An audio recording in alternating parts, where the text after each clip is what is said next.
This topic is trading losses. Trading losses for individuals. Individuals हम जैसे कि अभी पढ़ ही रहे हैं, सोल ट्रेडर, एम्प्लॉई वगैरह वगैरह। अब ये है trading loss, is the last chapter of trading income. Trading income में हमने नेट प्रॉफिट से चलना शुरू किया था, एडलेस की कहानी खेली थी। एडलेस की कहानी के बाद हमारे सामने आया था क्या? हमारे सामने आया था कैपिटल अलाउंस, फिर एसबीए, इसके बाद बेसिस पीरियड। बेसिस पीरियड का आंसर अगर माइनस में आ जाए, यानी हमारे पास आंसर लॉस में आए, तो it's called trading loss. Capital allowance से भी लॉस बढ़ सकता है। देखिए, पर्सनल अलाउंस वगैरह जो थे ना, वो लॉस बढ़ाते नहीं थे। यानी एक एग्जांपल में यूं कहूं कि मिसाल के तौर पे एडजस्टेड ट्रेडिंग प्रॉफिट है मेरे पास। Adjusted trading profit just assume 10,000 है। कैपिटल अलाउंस आपने कैलकुलेट करा, कैपिटल अलाउंस आ गया अल्लाह भला करे 15,000। तो यहाँ पे आंसर नेगेटिव में आ सकता है, and that is called trading loss. Trading losses का चैप्टर स्टार्ट हुआ जब हमारा आंसर माइनस में आ जाए। कैपिटल अलाउंस ट्रेडिंग लॉस को ट्रिगर करता है। ये भी सीन हो सकता है, ये केस ए हो गया। एक केस और भी हो सकता है कि एडलेस करने के बाद आपके पास आंसर ही माइनस में आता है और आपके पास 15,000 का कैपिटल अलाउंस भी है, तो again you are having a trading loss. यानी कैपिटल अलाउंस वो इकलौता अलाउंस है which can trigger the trading losses. वरना पर्सनल अलाउंस, रिलीव्स वगैरह हमने जितने भी पढ़े हैं, वो कभी भी क्या नहीं कर सकते, नेगेटिव फिगर नहीं ला सकते। लेकिन कैपिटल अलाउंस वो इकलौती चीज है जो क्या ट्रिगर करता है, जो आपका लॉस को ट्रिगर करता है। यानी हम ये बात कर रहे हैं कि हमारे पास लॉस आ सकता है, हमारे पास लॉस आ सकता है अगर कैपिटल अलाउंस ज्यादा हो और प्रॉफिट कम हो।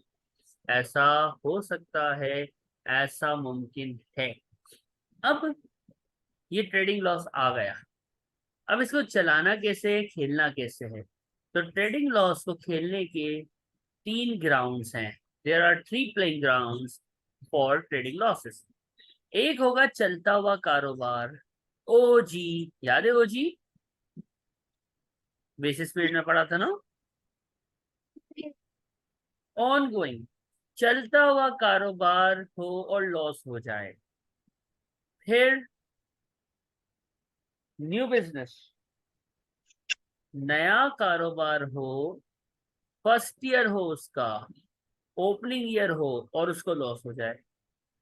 और तीसरा ग्राउंड है टर्मिनल लॉस, कारोबार का आखिरी साल, लास्ट ईयर ऑफ ट्रेड। मतलब नया नया बिजनेस खुला, उसको लॉस हो गया।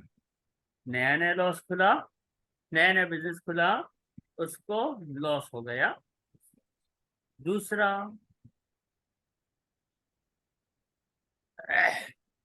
दूसरा एक बिजनेस बंद हो रहा है और उसको लॉस हो गया। तीसरा और आखिरी, जो अभी हम सबसे पहले ही करेंगे, वो है कि एक चलता हुआ कारोबार है और उसको लॉस हो गया। ये तीन situations you are going to learn in this chapter, trading losses. अब हम स्टार्ट करने लगे,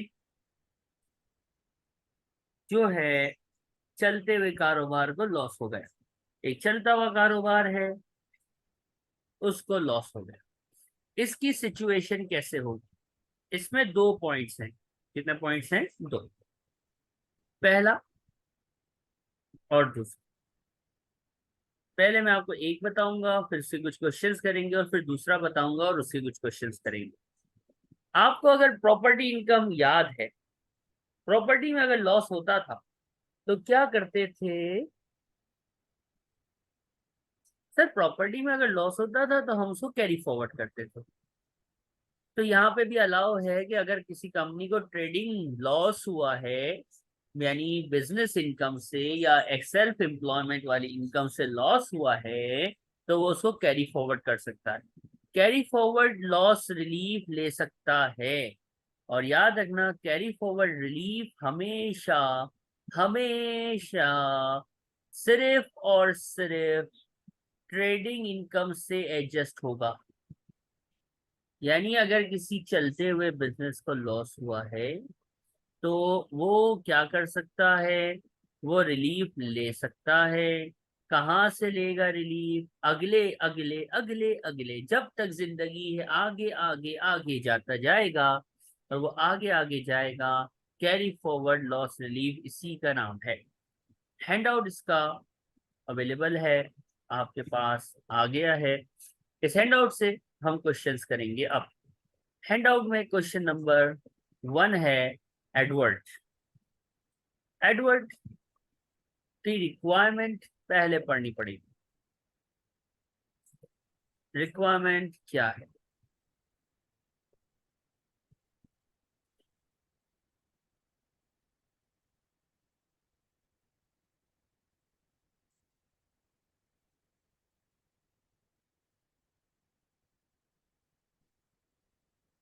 थोड़ा सा जूम इन कर लेते हैं। रिक्वायरमेंट पढ़िए। एडवर्ड देखें, हैड फॉलोइंग रीसेंट रिजल्ट, कहीं नहीं लिखा नया बिजनेस है या पुराना बिजनेस है। इट मीन्स कि ये नॉर्मल कंपनी है, चलता हुआ कारोबार है। खैर हो गई, चलता हुआ कारोबार है, मसला ही कोई नहीं। चलता हुआ कारोबार है तो टेंशन लेने का नहीं है। रिक्वायरमेंट को पढ़ना है। रिक्वायरमेंट क्या फरमा रही है? रिक्वायरमेंट कह रही है कि एडवर्ड चाहता है, एडवर्ड चाहता है कि वो क्या करेगा, कैरी फॉरवर्ड करेगा। क्या चाहता है एडवर्ड? कि वो लॉस को कैरी फॉरवर्ड करेगा, बस वही तो सीखना है। मुझे बताओ, ये चलता हुआ कारोबार है तो बेसिस पीरियड का कोई ताल्लुक नहीं है ना, कोई खास ताल्लुक नहीं है बेसिस पीरियड का, राइट और wrong? Basis period first year पे होता है, सेकंड ईयर पे होता है, या लास्ट ईयर पे होता है? ओजी, ओजी क्या होता है? सीधा सीधा जा रहे होते हैं ना, कोई टेंशन नहीं होती। अब मुझे बताओ, 31 दिसंबर 2020 कौन से टैक्स ईयर में फॉल करती है? 2021। 2021 के 21-22? सोचिए, बिल्कुल सही कहा, 2021। तो देखो, अब मैं जो ये कॉलम्स बना रहा हूँ ना, ये कोई नया शेड्यूल नहीं बना रहा हूँ। आप वो कंप्यूटेशन ऑफ टैक्स अभी रिसेंटली आप देख रही हैं, आपको याद हो, उसमें मेन फॉर्मेट है। ये मेन फॉर्मेट का टोटल का कॉलम बन रहा है। क्या बन रहा है? मेन फॉर्मेट का टोटल का कॉलम बन रहा है, जिसमें ट्रेडिंग इनकम आ रही होती है। क्या आ रही होती है? Trading income. हम लॉस को हाईलाइट करते हैं। लॉस किस साल में हुआ है उसको हाईलाइट करते हैं, और लॉस वाले साल का नाम होता है करंट ईयर। करंट ईयर हम उस साल को बोलते हैं जिस साल लॉस हुआ है। अब हम ट्रेडिंग इनकम लिखेगा, भाई देखो, लॉस वाले साल को हाईलाइट, मैंने शायद गलत कर दिया, एक मिनट। लॉस वाले साल को हाईलाइट किया, और लॉस वाला साल है करंट ईयर। ट्रेडिंग इनकम लिखनी है, लॉस नहीं, जीरो हो गया, जीरो। 3,000 और 10। अब मैं लॉस का रिलीफ लूंगा। इस रिलीफ का नाम है carry forward loss relief. Carry forward मतलब आगे ही आगे। कैरी फॉरवर्ड मतलब आगे ही आगे। एक छोटी सी वर्किंग, अगर ये सीआरक्यू में आता है तो लॉस मेमोरेंडम बनाने के मार्क्स होते हैं। कैसे बनता है? लॉस अराइजेस इन 2021। 2021 में लॉस हो गया 5। अभी अपने को क्या करने का इस सवाल में? सिर्फ कैरी फॉरवर्ड करने का। कैरी फॉरवर्ड 2021 में लॉस हुआ है, तो अगला साल है 21-22। कैरी फॉरवर्ड सिर्फ ट्रेडिंग इनकम से हो सकता है। 3,000 एजेस खलास, 3,000 खलास। कितना बचा? 2,000। क्या करूं, और आगे चले जाओ सर, मसला थोड़ी है। चलो भाई, 2,000 आगे चले गए। कैरी फॉरवर्ड यहाँ यूज हो गया, फिर कैरी फॉरवर्ड के नाम पे 22-23 में यूज कर लिया 2,000। लॉस कितना बचा भाई? मेमोरेंडम के हिसाब से लॉस सारा कंज्यूम हो गया, और मेरे पास एडजस्टेड यानी trading income after loss adjustment आ गई। अब इसमें हमारे पास एम्प्लॉयमेंट इनकम हो, इंटरेस्ट हो, डिविडेंड हो, जो भी इनकम है वो ऐड होंगी और टोटल इनकम आएगी। वो अभी हम थोड़ी देर बाद देखेंगे। ये था कैरी फॉरवर्ड लॉस रिलीफ, कि अगर एग्जामिनर कहता है कि आप लॉस को कैरी फॉरवर्ड करें, तो ये सिर्फ कैरी फॉरवर्ड अगर बोला जाएगा तो एडवर्ड में जैसे सिखाया ऐसे ही करना है। कोई सवाल? Any questions?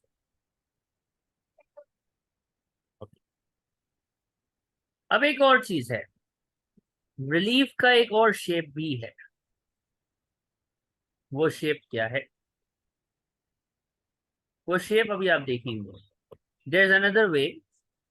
वो कहते हैं कि आप चाहो ना, if you want, you can adjust your losses from the year of loss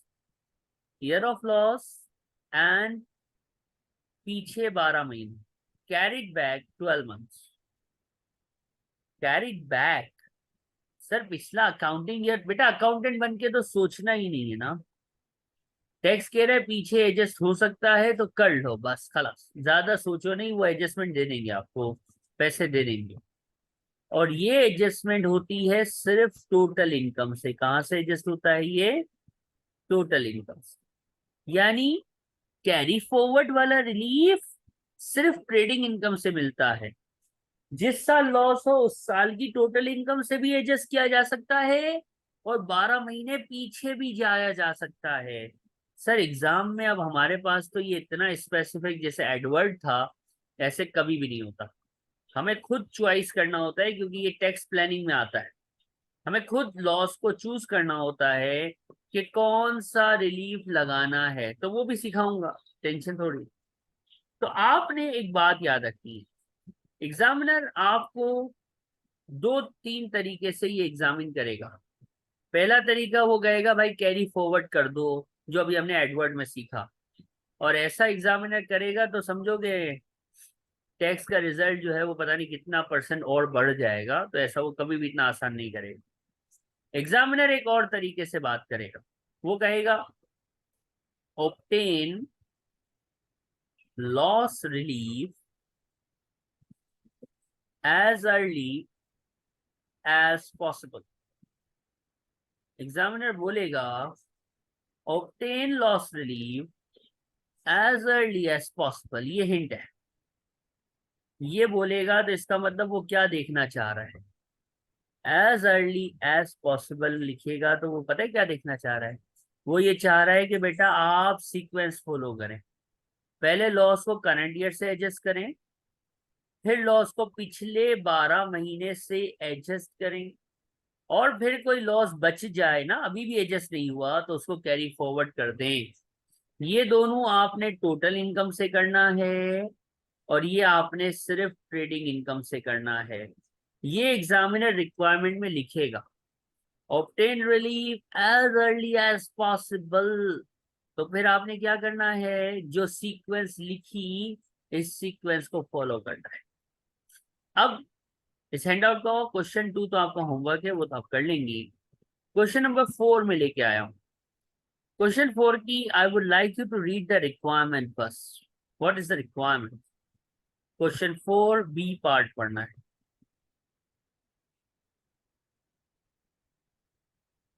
Claims against total income are made to obtain relief for the loss as early as possible. Do we get the hint by the exam? Ji.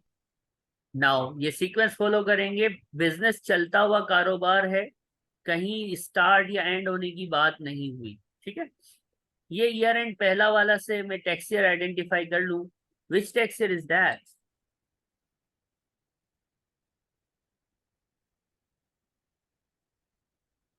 Which tax year is that?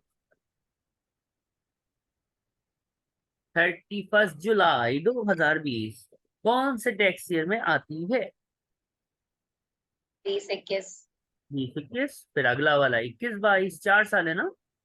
फिर 22-23 जो हमारा प्यारा tax year है, और 23-24। बहुत एहतियात से, अब इसको कॉपी नहीं करें, इसको एक नजर देख लें, ये थोड़ा सा ट्रिकी है, फिर इसको एक साथ आप कॉपी करना, ये कॉपी करेंगे आपसे गलती हो जाएगी। देखें करना कैसे है, मेरी बात समझो गौर से, स्क्रीन पे फोकस प्लीज। ट्रेडिंग इनकम कितनी है, 18, इधर लॉस है, यहाँ 13 है, यहाँ मेरा है यानी 15।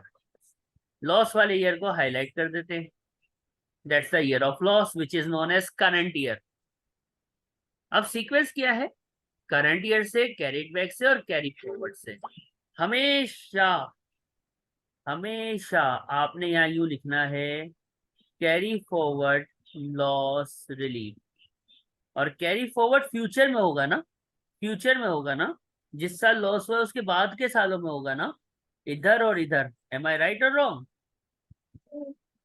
इधर ब्रैकेट बना के जगह खाली छोड़ देना और टोटल नहीं करना। बाकी जो 2 साल हैं यानी कैरी फॉरवर्ड से हटके हैं उनका टोटल कर लेना। इसलिए मैंने कहा था कॉपी नहीं करना वरना बाद में कंफ्यूजन होगी। पहले समझो कैसे लिखा मैंने चार्ट बनाया, कैरी फॉरवर्ड के लिए जगह छोड़ी, जहां पे कैरी फॉरवर्ड आएगा उसको टोटल नहीं किया, बाकी को कर लिया। अब मेरे पास एम्प्लॉयमेंट इनकम, डिविडेंड इनकम या इंटरेस्ट इनकम, प्रॉपर्टी इनकम हो सकती है। देखो अदर इनकम के नाम से ये इनकम दे रहा होता है। अदर इनकम का मतलब वी हैव अदर इनकम्स, ये एम्प्लॉयमेंट है या इंटरेस्ट है या डिविडेंड है या प्रॉपर्टी इनकम है, कुछ भी हो सकती है। मेन फॉर्मेट है ना ये, मेन फॉर्मेट का टोटल का कॉलम है। हर साल 12,000 है। Every year we do have other incomes of 12,000, हमने लिख दी। Any doubts? नहीं। जब सारी इनकम्स प्लस होती हैं तो आंसर का क्या नाम होता है, टोटल इनकम। इनकम। और फिर क्वालिफाइंग इंटरेस्ट हो आता है तो फिर नेट इनकम होती है। तो इसको मैंने क्या बोल दिया, टोटल इनकम। जरा ये कैलकुलेटर चलाते हैं तो 30,000 हाजा 12,000। कैरी फॉरवर्ड वालों का टोटल तो नहीं करूंगा मैं, ऐसे ही है ना। और यहाँ पे मैं लिखूंगा लॉस रिलीफ। और करंट ईयर से, करंट ईयर मतलब जिस साल लॉस हुआ है वहां से, और 12 महीने पीछे से एडजस्ट करूंगा लॉस को। ये टेबल बनाने आना फर्स्ट तो बहुत जरूरी है। आमतौर पे स्टूडेंट्स पता नहीं डायरेक्ट बनाते हैं, भाई जिस तरह मैंने स्टेप बाय स्टेप किया है ना आपको ऐसे ही करना। जगह छोड़ी, टेबल पूरा किया, लॉस अब हम एडजस्ट करेगा। अभी अपन लॉस एडजस्ट करेंगे, पहले ये टेबल बनाया। एज अर्ली एज पॉसिबल का मतलब ये सीक्वेंस, पहले करंट से, फिर 12 महीने पीछे, फिर कैरी फॉरवर्ड, टेबल खड़ा कर दिया। कोई सवाल जहन में आ रहा है? नहीं। लॉस मेमोरेंडम कोने में बन रहा है, लॉस अराइजेस 21-22 में इतना लॉस। सबसे पहले सीक्वेंस करंट ईयर से एडजस्ट करूं, यानी लॉस के साल से कितना एडजस्ट हुआ, 12,000 की इनकम है, 12,000 ये सेस हो गया, used in 21-22 current year, C Y current year. कितना लॉस बचा, 31,200। फिर सीक्वेंस के हिसाब से एज अर्ली एज पॉसिबल था ना, करंट ईयर किया, अब क्या करना है, 12 महीने पीछे जाऊंगा। इनकम है, एडजस्ट हो गया 30, पिछले 12 महीने कैरी बैक के नाम पे यूज किया, पिछले साल से 30, लॉस बचेला है 12, ये हो जाएगा कैरी फॉरवर्ड। 13,000 में एडजस्ट हो गया, 11,800 बचा। कैलकुलेटर में हेल्प कीजिएगा।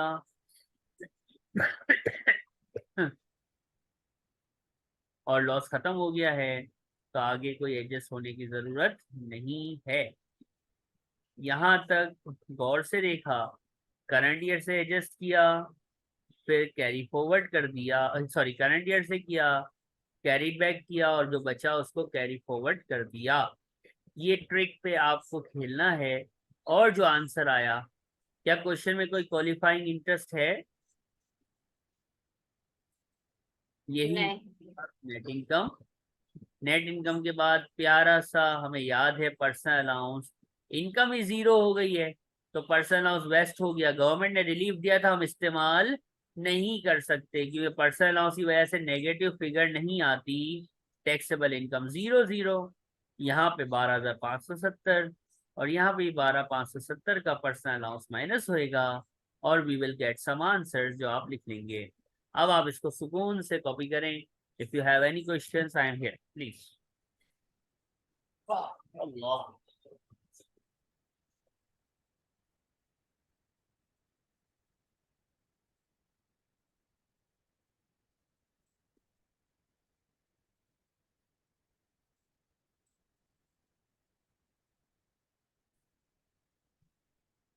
हमारे पास एक और चीज है, वो चीज है the last topic, trading loss for ongoing situations.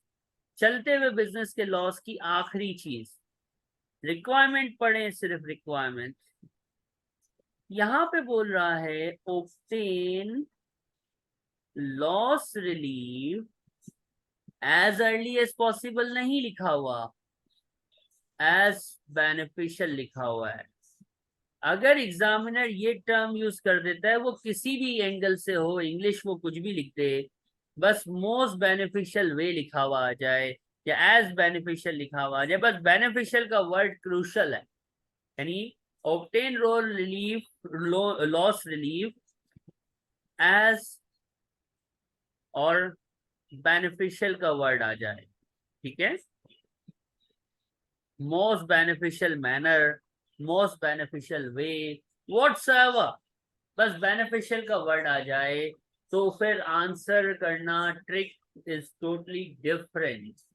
वो डिफरेंस आपको अब हम सिखाएंगे। यहाँ पे जब ये बात आती है ना, तो हमें 4 बार वर्किंग करनी पड़ती है। कितनी बार? 4 से 5 बार हम वर्किंग करते हैं। पहली वर्किंग क्या करते हैं, पहली हम अज्यूम करते हैं कि यार एज अर्ली एज पॉसिबल वाला काम करो। एज अर्ली एज पॉसिबल मतलब जो ये लॉस है ना, इसको पहले लॉस के साल से एडजस्ट करो, फिर 12 महीने पीछे ले जाओ और फिर आगे ले जाओ। यानी पहले आप इसको एज अर्ली एज पॉसिबल के तरीके से सॉल्व करो। तो शाबाश, अभी हमने एज अर्ली एज पॉसिबल सीखा है। So please try as early as possible कैसे होगा इस क्वेश्चन में, और मुझे एज अर्ली एज पॉसिबल के आंसर्स 3 साल का काम करेंगी बताइए। फिर मैं आगे बताऊंगा कि बाकी की 3 वर्किंग कौन सी हैं और कैसे होती है। शाबाश, स्टार्ट। मुझे बताइए टेक्सचर कौन सा बनेगा 31 दिसंबर 2021? 21-22 का। ये 21-22 हो गया, ये 22-23 हो गया, और ये हो गया 23-24।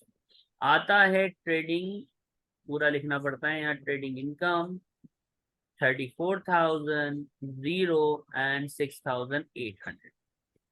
हमें जगह छोड़नी होती है यहाँ कैरी फॉरवर्ड लॉस रिलीफ के लिए। जो लॉस का साल है उसके बाद वाला साल कैरी फॉरवर्ड का होता है और आंसर आ रहा होता है। कैरी फॉरवर्ड वाले को छोड़ के हम टोटल कर लेते हैं।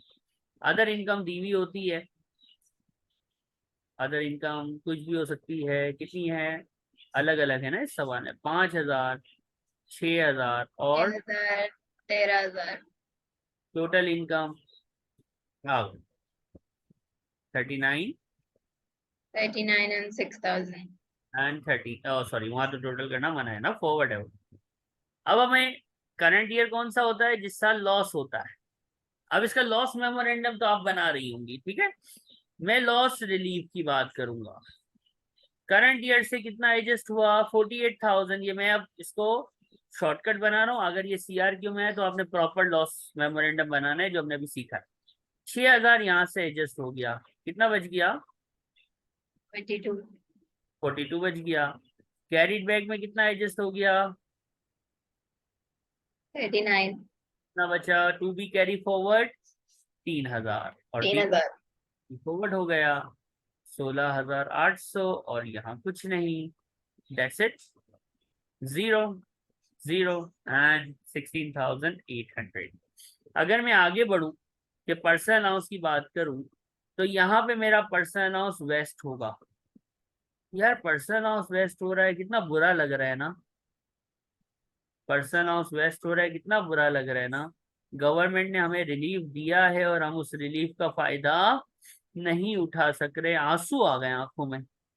मोस्ट बेनिफिशियल वे यही तो है कि पर्सनल अलाउंस को बचाना है। ये कितना बचेगा? 4000, 4000।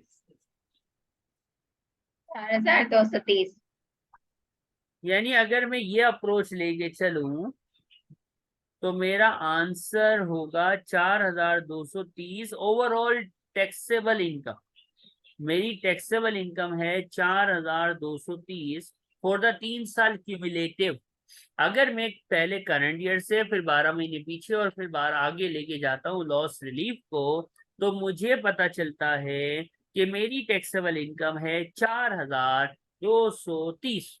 यानी मुझे 3 सालों में, अगर मैं बेसिक बैंड टैक्स पेयर होऊंगा तो 4230 पे 20%, हायर हूं तो 40 और एडिशनल हूं तो 45% टैक्स देना है। एम आई राइट और रॉन्ग?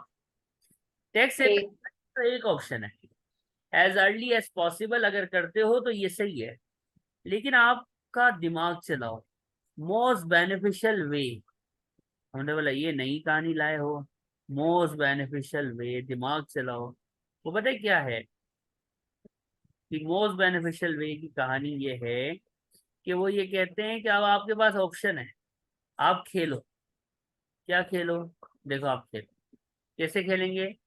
अब वो कहते हैं भाई देखो, इसमें तो आपका आंसर है 4230 over the period of 3 years.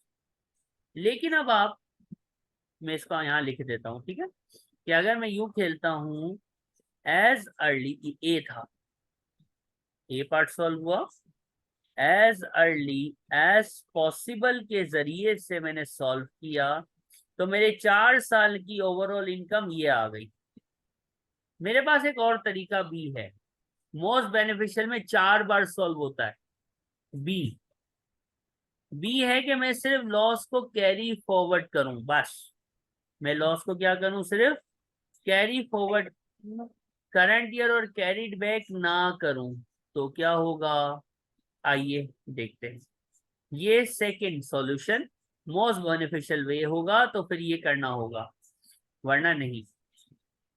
As soon as possible, as early as possible होगा तो जैसे हमने सॉल्व किया वही हमारा फाइनल आंसर CRQ का हो जाएगा। लेकिन ये वाली रिक्वायरमेंट आए तो फिर मेहनत होती है, थोड़ी ख्वारी होती है ज्यादा। मैं अब इसको जो नया चीज लिखूंगा ब्लैक से, करंट ईयर में एडजस्टमेंट नहीं करूंगा, कैरीड बैक एडजस्टमेंट नहीं करूंगा, मेरे पास लॉस हम फॉरवर्ड करेंगे।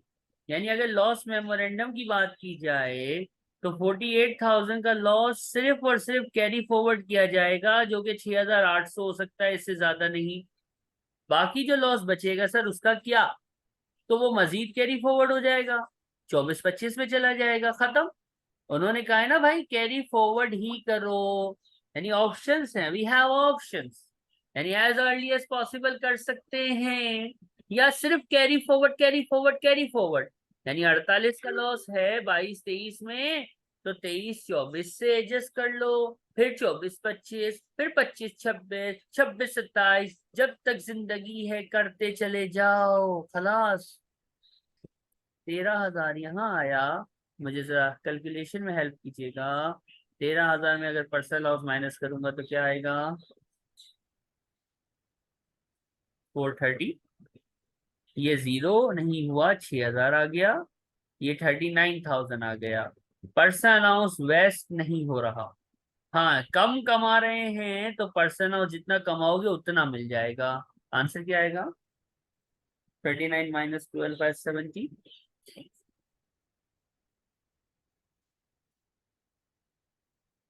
26,430। और अगर मैं बात करूं कि सिर्फ अगर मैं कैरी फॉरवर्ड खेलता हूं, तो 3 साल की overall income, how much would be my total income over the period of 3 years? 26,430 plus 0 plus 430, it will be 26,000। 26। Am I right? जी। मैंने डायरेक्ट किया है, कोई गलती है कैलकुलेशन में तो बता देना, ठीक है। तो अब आपके सामने दो आंसर हो गए। मोस्ट बेनिफिशियल हो तो ये होशियारियां करनी पड़ती। अगर ये सिर्फ दो ही होते तो आप कौन सा सिलेक्ट करते? as early as possible. Good. अब तीसरा ऑप्शन भी है। वो कहते हैं भाई ये दो हो गए, अब तीसरा भी है। वो क्या है भाई? वो कहते हैं भाई आप यूं भी कर सकते हैं तीसरा, कि आप यूं करें कि सिर्फ करंट ईयर और कैरी फॉरवर्ड करें। सिर्फ करंट ईयर और कैरी फॉरवर्ड, कैरी बैक ना करें। तो क्या होगा? हमने बोला लब्बैक, लेट अस ट्राई। सॉरी। तो हम करते हैं। इसको मैं ग्रीन कलर से सॉल्व करूंगा। मेरा लॉस है 48,000 का लॉस मेमोरेंडम। करंट ईयर से एडजस्ट करना है, यानी 22-23 से। कितना एडजस्ट हो सकता है यहाँ से? 6,000। पीछे पे क्रॉस है, नहीं करना, पीछे नहीं जाना। करंट 6,000 करंट से हुआ, लॉस अभी बहुत बचा है, तो बाकी जो है वो आगे कैरी फॉरवर्ड कर दिया। कैरी फॉरवर्ड कितना हो सकता है? उधर इनकम ही कम है, ये कैरी फॉरवर्ड सिर्फ ट्रेडिंग इनकम से होता है। और जो लॉस बचेगा वो क्या हो जाएगा? वो आगे 24-25, 25-26 और आगे ही आगे, आगे ही आगे जाता रहेगा। M I right? Person house waste हो गया। आंसर आपके सामने वही रहा, कि अगर मैं यही काम करूं कि मैं सी वर्किंग करूं, कि मैं सिर्फ करंट ईयर से और कैरी फॉरवर्ड एडजस्टमेंट लूं, तो मेरा आंसर डी वाला आंसर सेम है, कि मुझे टोटल 3 सालों में इतनी इनकम रिपोर्ट करनी पड़ेगी गवर्नमेंट को, और जितनी ज्यादा इनकम उतना ज्यादा tax. So as compared, if we are comparing A, B and C, still our answer will remain option A. Am I right? यहां तक भी कॉपी कीजिए। ये C हो गया, that is C. C for cat. Cat means बिल्ली।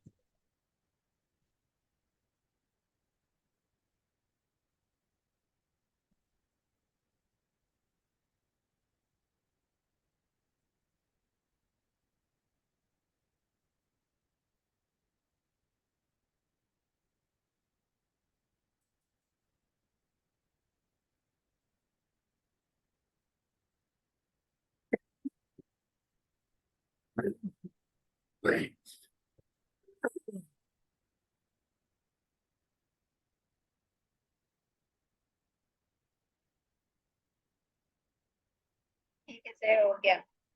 Last option है, चौथा option, last option D. Paper में चारों करने हैं, कैसे मैं बताऊंगा। आखिरी ऑप्शन है, कहता है कि कैरी बैक करो और कैरी फॉरवर्ड कर लो। कैरी बैक करो और कैरी फॉरवर्ड कर लो, बस।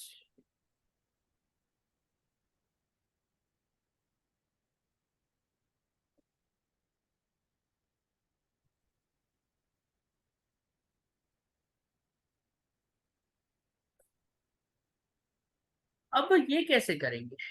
इसके लिए मुझे थोड़ा सा 1 मिनट दीजिए, मैं इसको थोड़ा सा साफ करेंगे, क्लीन करेंगे। Cleanliness is very important.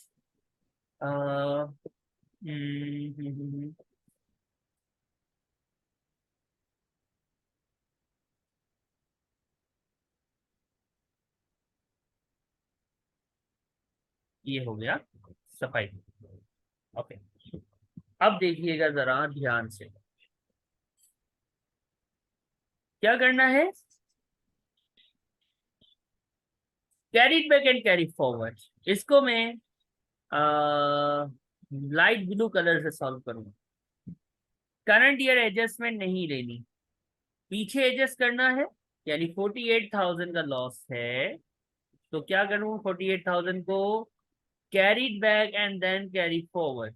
मतलब अगर मैं लॉस मेमोरेंडम यहाँ पे लिखूं, तो 48,000 लॉस था, कैरीड बैक के नाम पे पीछे जाऊंगा, 39,000 एडजस्ट कर लूंगा। M I right? कितना लॉस बचेगा? 9,000 बचेगा। करंट ईयर से नहीं करना, और जो रहेगा उसको कैरी फॉरवर्ड, यानी 6,800 यहाँ एडजस्ट कर लूंगा। और जो भी लॉस बचेगा अब, वो तो मुझे पता है कि वो मजीद कैरी फॉरवर्ड होता चला जाएगा, होता चला जाएगा। ये जो बचा, ये तो carry forward, carry forward, carry forward, यानी करंट ईयर से नहीं किया, पिछले 12 महीने और अगले 12 महीने, और फिर और आगे और आगे और आगे के लिए हमने लिख दिया। ये 0 हो गया, ये 6,000 हो गया, ये 13,000 आया। टक टक टक टक टक मैथ्स। पर्सन अलाउंस वेस्ट, यहाँ पे पर्सन अलाउंस ने 6,000 को 0 किया। हा 3 सालों की इनकम इज 430। ये क्या जादू हो गया, जादू। 3 सालों की income is 430। What is this? This is the most beneficial way और no? 4 option, carried back and carry forward. 430। अब बताओ ना, अब बताओ ना, आंसर क्या होगा? A B C D, blue red, 430। Light blue. 430। सवाल है सर, ये है तो आसान। हाँ, अगर मैं प्रैक्टिस करूं तो सर ये है तो आसान, लेकिन सर पेपर में ये मेरे टाइम को तबाह बर्बाद कर देगा। ये क्वेश्चन अगर आ गया तो पेपर पूरा नहीं हो पाएगा। That's the truth. आपको एक्सेल में ये करना होता है, और एक्सेल पे लिखने में 4 4 बार गलती भी हो जाती है, मसले भी होते हैं। तो एग्जामिनर ने एक चीज अलाउ की है, वो मैं बता रहा हूँ। आपने पहले F7 भी हमसे पढ़ा हुआ है, तो आपको ये पता है कि एग्जाम में पेपर्स भी मिल रहे होते हैं, पेन भी मिलती है। तो आपने ये क्वेश्चन अगर इस तरह से मोस्ट बेनिफिशियल का आए तो उसको एक्सेल पे शुरू नहीं करना। आपने उसको नोटबुक यानी वही पेपर और पेन पे चारों ABCD फटाफट से शॉर्टकट करते हुए सॉल्व कर लेना है। ये चारों आपके पास कॉपी पे, सॉरी पेपर पे हुए होंगे, और आप बता को नजर आ रहा होगा कि यार मेरा फाइनल आंसर डी है। तो एग्जामिनर कहता है कि मुझे सिर्फ डी एक्सेल के ऊपर सबमिट करवाना है आपने, मुझे A B C। I don't want to see what you did with A B C, only you can comment कि A अगर as early as possible करेंगे it's not worthwhile, only carry forward not worthwhile, current year and carry forward not worthwhile, the worthwhile is the below working which is carried back and carry forward, and the working is as follows। टक टक टक टक Excel बनाया, बस ये दिखाना है examiner को और एक पैराग्राफ लिख देना है। एग्जामिनर इज हैप्पी, आपका टाइम बच जाएगा, पेपर पूरा हो जाएगा। ये ट्रिक है एग्जामिनर की। बुक उठा लो, किट उठा लो, ये आंसर दिखा हुआ मिलेगा, बाकी वर्किंग भी शो नहीं करवाते। तो ये आपका पास इनके लॉसेस हमने आज खत्म कर दिए। इसमें कोई सवाल है तो बताइए। लॉसेस का second part, opening year relief. जब बिजनेस शुरू होता है, जब बिजनेस शुरू होता है तो शुरू में हमेशा उसको लॉस होता है, शेयर बन गया। जब बिजनेस शुरू होता है तो आम तौर पे उसको लॉस होता है, उसको कहते हैं ओपनिंग ईयर लॉस रिलीफ। याद रखना, ऑन गोइंग में बेसिस पीरियड हमें तंग नहीं करता, यहाँ पे हमें बेसिस पीरियड देखना पड़ेगा। फर्स्ट ईयर रूल याद है?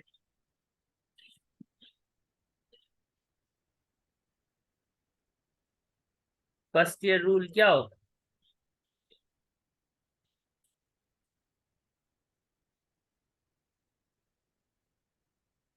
हेलो, आवाज आ रही है आपको? जी सर आ रही है। फर्स्ट ईयर, फर्स्ट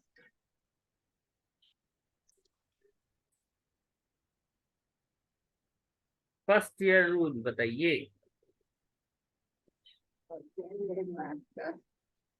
हाँ,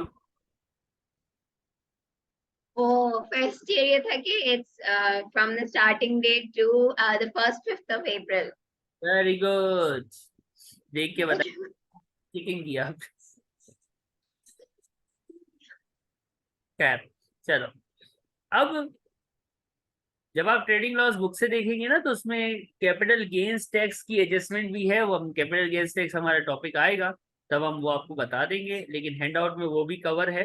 ठीक है, तो वो जब हम कैपिटल गेन्स टैक्स पढ़ सक लेंगे जब ही हम उसको देख पाएंगे। ठीक है, अब हम इसको देख रहे हैं क्वेश्चन से। अब पता कैसे चलेगा ओपनिंग ईयर रिलीफ है? लिखा हुआ होगा बिजनेस स्टार्ट हुआ है, पता चल गया बिजनेस स्टार्ट हुआ है। Start of the business, business start हुआ है। बिजनेस स्टार्ट होता है, ये फर्स्ट ईयर होता है। आपने अभी फर्स्ट ईयर का रूल मुझे बताया कि बेसिस पीरियड लगता है, ऑन गोइंग वालों में बेसिस पीरियड की कोई टेंशन नहीं है। बिजनेस की डेट ऑफ कमेंसमेंट से वेरी फर्स्ट 5 अप्रैल तक हम जाते हैं, विच इज फॉलिंग इन 2022। ये ईयर एंड 19,200 का लॉस है, साल का लॉस है। आपने जो पीरियड बनाया ये कितने महीने हैं?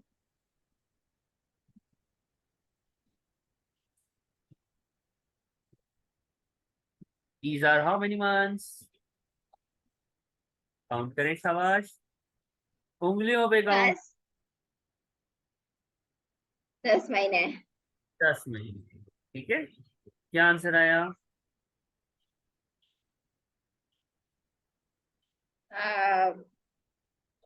16,000 लॉस में।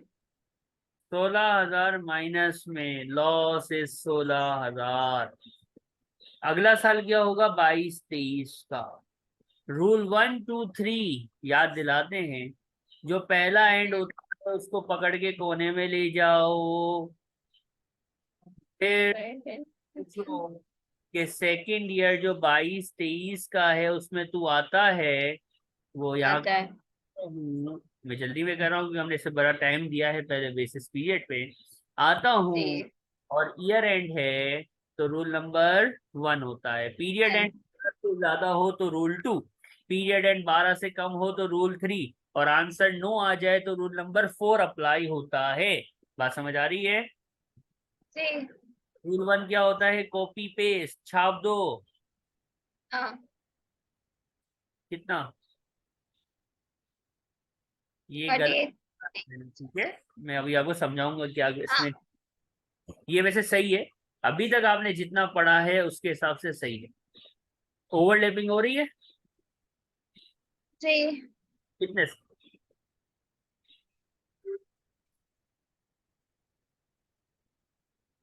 ओवरलैपिंग हो रही है हाँ। कितने से? 3,200। पूरे 16,000 से ओवरलैप हो रहा है ना? ये रियल हाँ। 21,200, और आपने इसको पता नहीं 16 और 19,200 कितना बना दिया। सो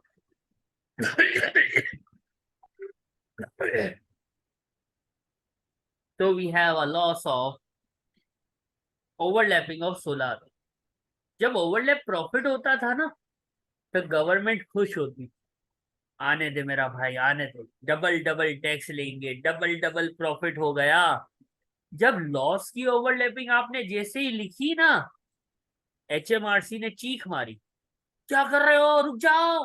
हमने बोला भाई हमने तो सही लिखा है, ओवरलैप प्रॉफिट होता है तो ओवरलैप लॉस भी होगा। आप डबल डबल टैक्स लेते हो ना ओवरलैप प्रॉफिट करा के, तो ओवरलैप लॉस में हमें ज्यादा से ज्यादा रिलीफ भी दो। मैंने कहा चले, हम एचएमआरसी बदमाश हम है, लॉस की overlapping is not allowed, only you are allowed to overlap the profit. और वो तो करना है क्योंकि उसमें गवर्नमेंट का फायदा है, हुकूमत को ज्यादा टैक्स मिलता है, वो तो करना है। लॉस की ओवरलैपिंग हराम है, मना है। मतलब 19,200 का लॉस है ना, ऊपर कितना आ गया? कितना ऊपर आ, 15,000। अच्छा। कितना ऊपर आ गया? 3,200। नहीं, ऊपर कितना? 16,000 आ गया है ना। तो बस बचेला हाँ।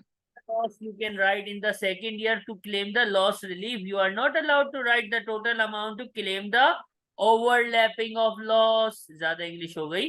ओवरलैपिंग लॉस की अलाउ नहीं है, प्रॉफिट की तो करते हैं और वो तो लाजमी है क्योंकि वहां सरकार हुकूमत का फायदा है, एचएमआरसी का फायदा है, यहाँ आपको बेनिफिट मिलता है। तो यहाँ पे उन्होंने रोक दिया कि खल्ली वल्ली बाबा, we will not give you benefit, हराम है आवाम को फायदा देना इन दिस केस।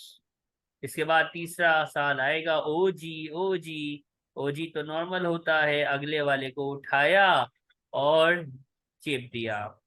ये है ओवरलैपिंग, ये है ओवरलैपिंग के डिफरेंस के साथ फर्स्ट ईयर में अगर लॉस हो तो किस तरह से बेसिस पीरियड अप्लाई होगा।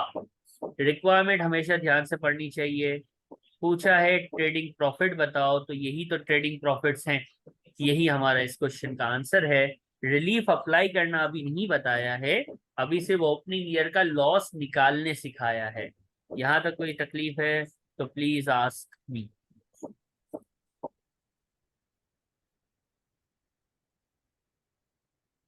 नो तकलीफ? नहीं। Very good. कॉपी हो गया जी जी? हो गया। क्वेश्चन का नाम है सकुरा, इसका आंसर मुझे बताएंगी आप। वही करना है, बेसिस पीरियड की टेक्निक से लॉस निकालना है, ट्रेडिंग लॉस, फिर उसका रिलीफ सिखाऊंगा। शाबाश। 33,000 आपने बताया, दूसरे का 3,000 और तीसरा ऑनगोइंग है विच विल रिमेन 35,000। 100% करेक्ट। अब बात समझना, हमने ओपनिंग ईयर लॉस निकालना सीख लिया। How we are going to compute the opening year losses. अब ओपनिंग ईयर लॉस तो निकाल लिया, ये एक टॉपिक था। अब इस लॉस का रिलीफ भी तो लगाना है ना, ये भी तो एक टॉपिक है। तो भाई ओपनिंग ईयर लॉस रिलीफ कैसे होता है? मिसाल के तौर पे बिजनेस का फर्स्ट ईयर है, अज्यूम 20-21। सेकेंड ईयर कौन सा होगा? 21-22। फिर ओ जी, ओ जी, ओ जी, ओ जी, ओ जी, जब तक बिजनेस चलता रहेगा ये ओ जी की कहानी चलती रहेगी। एम आई राइट और रॉन्ग? अब ये फर्स्ट ईयर लॉस रिलीफ कैसे अप्लाई होगा? तो देखो, ये साल होंगे, इनकी अमाउंट्स आ रही होंगी। अब जितने भी साल हों सबके साथ कोई ना कोई अमाउंट होती है। अज्यूम करो यहाँ लॉस है, यहाँ भी लॉस है, यहाँ भी लॉस है, यहाँ भी लॉस। तो ओपनिंग ईयर लॉस रिलीफ किस पे अप्लाई होता है? तो opening year loss relief first 4 years, first 4 years, शुरू के 4 साल पे अप्लाई होता है। यानी ये भी ओपनिंग ईयर लॉस है, इसको भी ओपनिंग ईयर लॉस बोलेंगे। अगर तीसरे साल, हमने 2 क्वेश्चन अभी किए, तीसरे साल कोई लॉस आया नहीं था, पॉजिटिव आंसर्स थे, लेकिन अज्यूम कि अगर तीसरे साल भी नेगेटिव आंसर हो तो वो भी ओपनिंग ईयर लॉस होगा। चौथे साल अगर नेगेटिव आंसर हो तो वो भी ओपनिंग ईयर लॉस ही कंसीडर किया जाएगा। यानी ओपनिंग ईयर लॉस सिर्फ फर्स्ट ईयर वाले लॉस को नहीं बोलते, ओपनिंग ईयर लॉस पहले साल, फर्स्ट ईयर, सेकंड ईयर और ऑन गोइंग के शुरू के 2 सालों के लॉस को भी ओपनिंग ईयर लॉस ही कहते हैं। ये बात याद रखना। अब शुरू के 4 साल के लॉस को कैसे एडजस्ट करना है? तो इसका रूल है कैरीड बैक करना है पिछले 3 साल की टोटल इनकम से। यानी बिजनेस के शुरू होने का, शुरू के 4 साल का लॉस बिजनेस के पिछले 3 साल की टोटल इनकम से एडजस्ट होता है और इसकी बेसिस होती है फीफो। ये फीफो अभी थोड़ी देर के लिए समझ लो कि मैंने नहीं बताया, अभी क्वेश्चन कराऊंगा तो आपको खुद ही फीफो इंशाल्लाह समझ आ जाएगा। एक क्वेश्चन है कैरोलाइन, हैंड आउट का क्वेश्चन है, और इसमें आप देखेंगे कि किस तरह से मैं ओपनिंग ईयर लॉस को एडजस्ट करूंगा और खेलूंगा। ओपनिंग ईयर लॉस की डेफिनेशन क्या है? A loss which can arise in the first 4 years from of the business. कैसे? ये मैंने टिक करके दिखाया।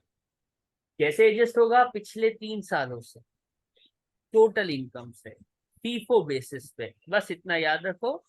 कैरोलाइन को एक नजर पढ़ो, एक बार इस क्वेश्चन को रीड फरमाइए प्लीज।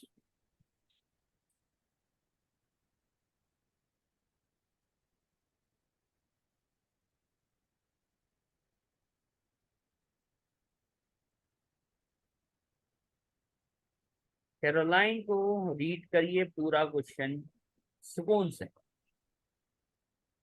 क्या ये फिजिक्स के स्टार्ट की बातें बता रहा है? तो पहले क्या बेसिस पीरियड लगाना पड़ेगा? बिल्कुल, पहले बेसिस पीरियड लगाते हैं। तो बेसिस पीरियड लगा लेते हैं भाई, लगाओ। सर आसान है। बिजनेस पैदा हुआ 1 जुलाई 21 में, very first 5 April which will come in 22, 21-22, 21-22। Amount कैसे निकालें सर, ये ईयर एंड है तो टेंशन क्यों ले रहे हो। 12,000 इज फॉर 12 months।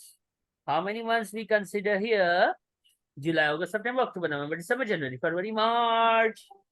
कितने महीने हो गए भाई, 9। 9 महीने। आंसर माइनस में है, मतलब ये लॉस है, ओपनिंग ईयर लॉस 9,000। टक टक टक, 22-23। रूल 1 लग रहा है, मैंने चेक कर लिया है, अब आपको पता है कैसे रूल 1 लगता है। ठीक है, रूल 1 लगेगा, ओवरलैपिंग अलाउ नहीं है। 12 में से ऊपर 9 आ चुका है, लॉसेस है ना, तो फिर यहाँ पे कितना आएगा, 3,000। ये भी ओपनिंग ईयर लॉस है। फिर 23-24 ओ जी, ओ जी, यानी जो है वो छाप दो, अगले वाले को लेके आ जाओ, यानी अब ये प्रॉफिट है। तो अब मेरे पास ये भी ओपनिंग ईयर लॉस, ये भी ओपनिंग ईयर लॉस, तीसरे साल प्रॉफिट हो गया तो खत्म। यहाँ तक कॉपी कर लेना। मुझे ये पता चल गया कि मेरे पास इस सवाल में ओपनिंग ईयर लॉसेस एक नहीं है, दो हैं, और टोटल 4 हो सकते हैं। शुरू के 4 सालों का answer is opening year loss relief. तो मेरे पास आंसर आ चुका। पहले साल में लॉस, ये भी ओपनिंग ईयर है, पिछले 3 साल में एडजस्ट होगा। 3,000 का लॉस, ये भी ओपनिंग ईयर लॉस है, ये भी पिछले 3 सालों में एडजस्ट होगा। बात समझ आ रही है। ठीक। अब मेरी बात गौर से सुनो। अब मैं इसको लॉस को एडजस्ट करने निकला। अब मुझे पता है 21 22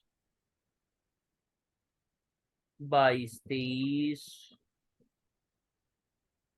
23 24, ऐसा ही है ना। सवाल जब हमने ध्यान से पढ़ा था तो हमें इसने बहुत सारी अदर इनकम्स दी हुई है, पता नहीं कहाँ कहाँ की। 18 19 19 20 20 21, और बाकी हम तो बना रहे थे खुद ही, 21 22 22 23, और हमने 23 24 भी बनाया है। 23 24 कितने सालों का काम करेंगे सर। हाँ तो क्या होगा, टेंशन क्या है? जैसे करते थे वैसे ही करेंगे, ट्रेडिंग इनकम लिखेंगे।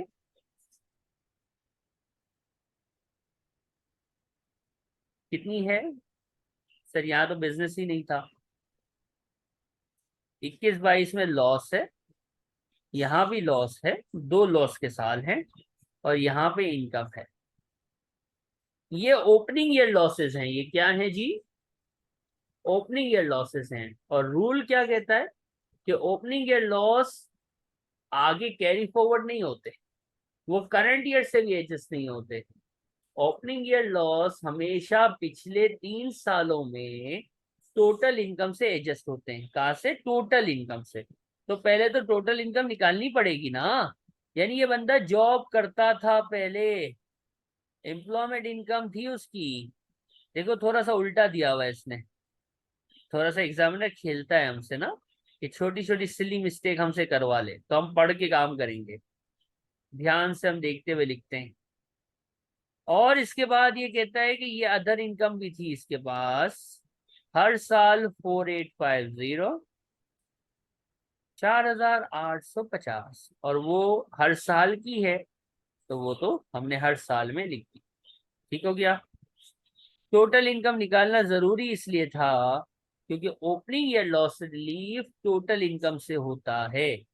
Total income, can you help me with the total please.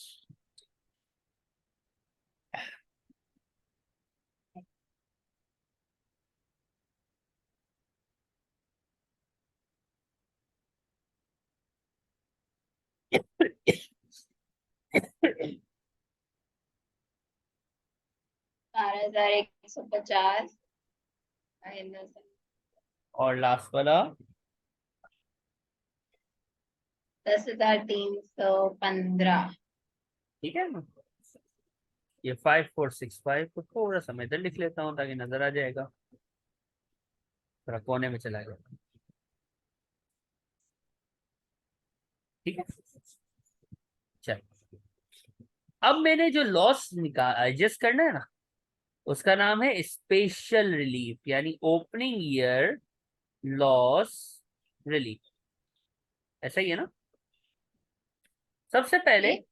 दो लॉसेस हैं, एक लॉस है 9,000 और एक लॉस है 3,000। ये लॉस मेमोरेंडम बन रहा है कोने में। लॉस वाला साल पहले मैं सिलेक्ट कर रहा हूँ 9,000 को, 9,000 को ले रहा हूँ। 9,000 अराइज हुआ है 21-22 में। कब अराइज हुआ है? 3 साल पीछे। यवा, दवा, द्रे, वाहिद, इतनैन, तलाता, 1 2 3। हम 3 साल पीछे जा सकता हूँ। मैंने लिखा था बेसिस फीफो है। कौन सी बेसिस है? फीफो। फीफो किसको बोलेंगे? यूं आना फीफो होगा या यूं जाना फीफो होगा? यानी अगर मैं पूछूं फीफो क्या है, तो दुनिया में जो साल पहले था ना उसको एडजस्ट करना इस फीफो। मतलब पहले यहां से एडजस्ट करो, फिर यहां से और फिर यहां से। बात समझ आई? फीफो सब First and first out to this. First in first out. जो दुनिया में पहला साल आया उसको पहले, फिर आगे, फिर आगे, यानी इस तरह से 3 साल पूरे करो। 9,000 का लॉस है, इत्तेफाक से पहले ही साल में निपट गया। 18-19 में ही फारिग हो गया। खलास। लॉस में Right. पूरा तमीज से बनाइएगा, सही है? पूरा लिखते हैं ना हम लोग। ये हो गया खत्म। अब अगला वाला, सर 4 साल का लॉस ओपनिंग हो सकता है, तो ये भी तो ओपनिंग ईयर ही है क्योंकि ये दूसरा है।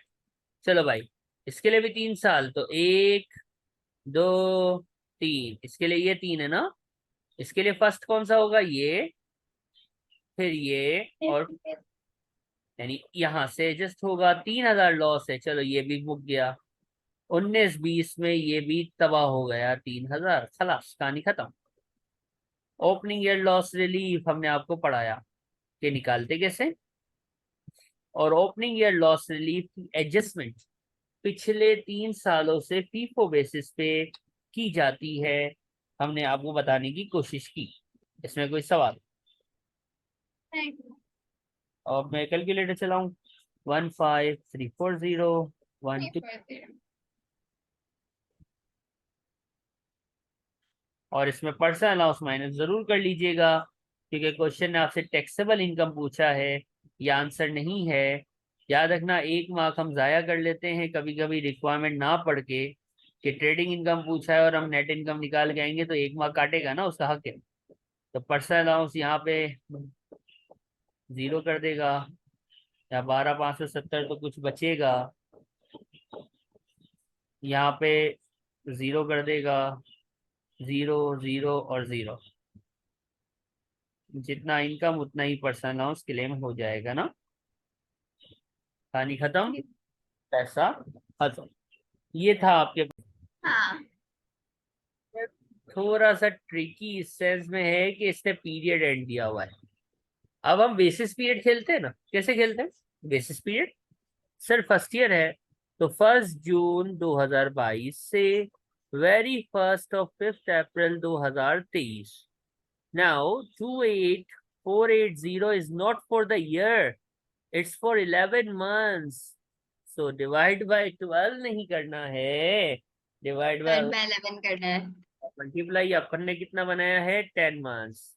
Answer coming in negative means it's a trading loss of 25,891। Tax year 22-23। शुरू के 4 सालों का लॉस टर्मिनल लॉस होता है, सॉरी ओपनिंग ईयर होता है, तो ये वाला ओपनिंग ईयर ही लॉस होगा। अगला सेकेंड ईयर की बात होगी। रूल 1 2 3 4। तो कोने में ले जाओ इसको पकड़ के, इसको ले आए कॉर्नर में। बेसिस पीरियड में यही सीखा है ना। और इससे पूछो हाँ. बेटा ईयर 23-24 में हाँ कि ना, बोलता है हाँ मैं आता हूँ। हाँ. फिर हमने बोला बेटा तू है पीरियड एंड, और वो भी 12 महीने से कम वाला। तो सर ने पढ़ाया था रूल नंबर 3, कि 12 से कम को 12 बना दो। और कैसे 12 बना दो? डेट ऑफ कमेंसमेंट से 12 महीने पूरे करो। क्या आएगा? Is this my और मैंने ये भी फरमाया था कि रूल 3 जो है वो फकीर है, भिखारी है। वो क्या करता है, हमेशा शॉर्ट होता है, आगे से मांगना पड़ता है। ये खुद 11 मंथ्स हैं, तो एक महीना कहाँ से लेना पड़ेगा? ये वाले में यानी 35,000 जो कि पूरे 12 महीने का है, उसमें से एक महीना मांगना पड़ेगा कि नहीं मांगना पड़ेगा? जी। और ये लॉसेस का सवाल है, तो यहाँ पे मैं ओवरलैपिंग नहीं कर सकता। तो ये था 28,480, ऊपर कितना आ गया है, 25,891। तो ये कितना आंसर आएगा इस ब्रैकेट का ओवरलैपिंग हटाने के बाद? ये बताएंगे कितना आएगा? 5,506। कितना? 5,506। नहीं, दोबारा करो। 28,480 ये टोटल है, ऊपर इतना आ गया, तो बचा कितना?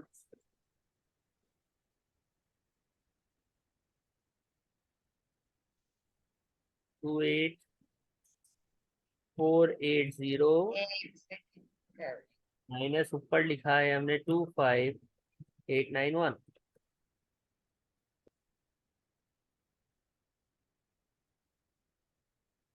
अरे इतना ही आ रहा है। 506 ये आ रहा है। 25,891 और तो प्लस। वो पूछ रहे हैं, मैं फुल आंसर बता रही हूँ। और ये 35,000 वाले का अलग अलग करो ना, अलग अलग। तो 2,917। बेहतरीन। अब बात समझ आएगी। ये लॉस है, ये प्रॉफिट है, प्लस माइनस माइनस साइन बड़े नंबर की। हाँ। यार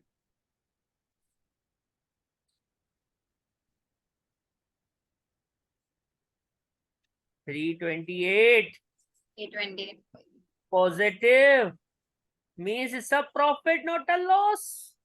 यानी इस सवाल में सिर्फ एक ही लॉस है, जो कि 3 साल पीछे एडजस्ट होगा। सेकंड ईयर तो प्रॉफिट वाला आ गया। बात समझ आई? जी। और फिर तीसरा वाला तो हमें पता है, 24-25 वो तो ऑनगोइंग है, तो ईयर एंड लिखा 30/4/24 का और अमाउंट डाल दी 35,000।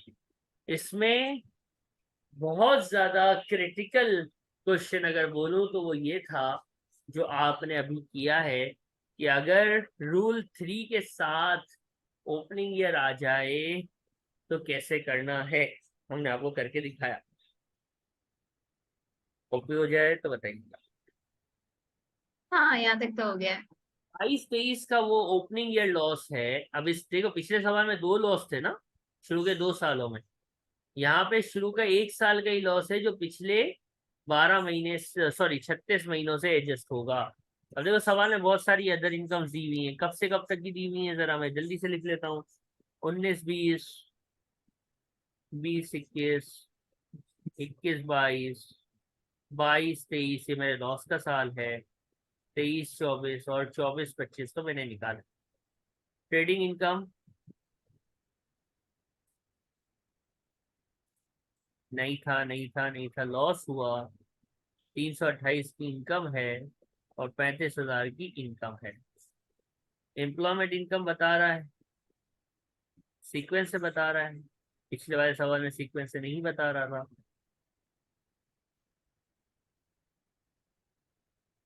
5564, 6.20 और 9। और इसके अलावा कोई और इनकम है? हराम कमा रहा है, इंटरेस्ट कमा रहा है, सेविंग इनकम 1,700 एवरी ईयर।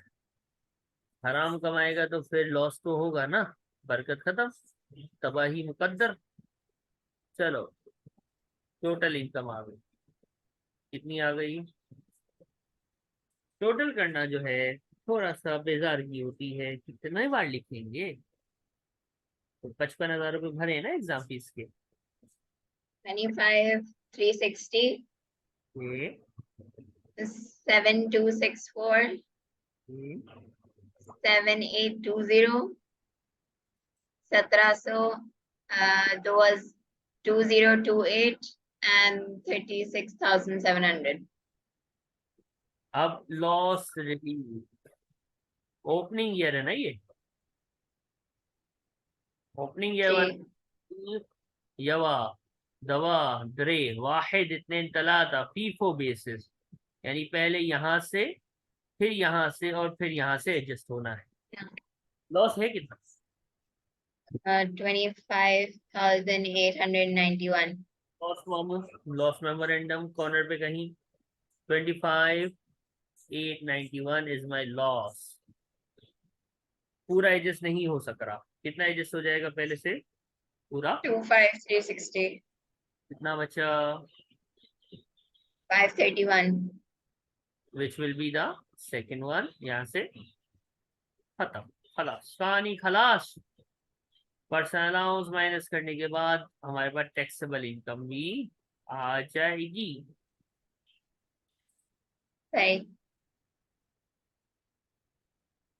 अब opening year loss relief officially हम कहते हैं कि खत्म। ये पर्सनल अलाउंस इसको भी तबाह कर दिया। चलो भाई 7,820 पर्सनल अलाउंस इसको भी खत्म। इतनी मेहनत की है, हद होती है कोई। जीरो लिखने के लिए इतनी मेहनत करवाई है क्या? देखो तो सही। तौबा तौबा तौबा, सब जीरो। बस ये है कि चलो यहाँ पे कुछ है, तो यही तो टैक्स प्लानिंग है। अपने टैक्स को कम से कम कर लेना तरीके से रिलीफ अप्लाई करके। तो ऑन गोइंग लॉस रिलीफ और opening year loss relief are being done. इस चैप्टर में रिस्ट्रिक्शन का एक रूल और टर्मिनल लॉस यानी लास्ट ईयर बाकी है, जो इंशाल्लाह हम नेक्स्ट क्लास में कंप्लीट कर जाएंगे और ये चैप्टर भी ऑफिशियली हमारा पूरा हो जाएगा। इंशाल्लाह नेक्स्ट क्लास में मुलाकात होगी। ठीक है।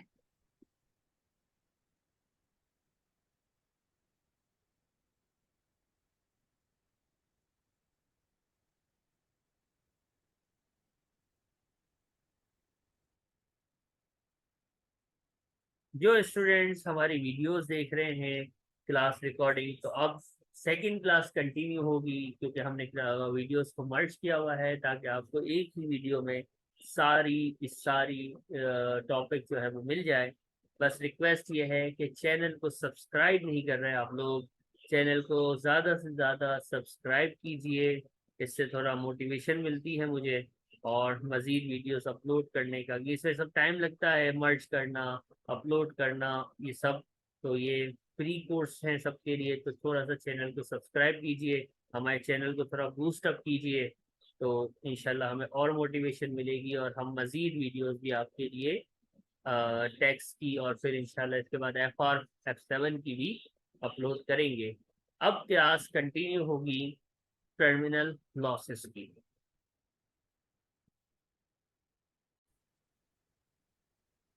बात कर रहे हैं हम टर्मिनल लॉस की। टर्मिनल लॉस क्या है?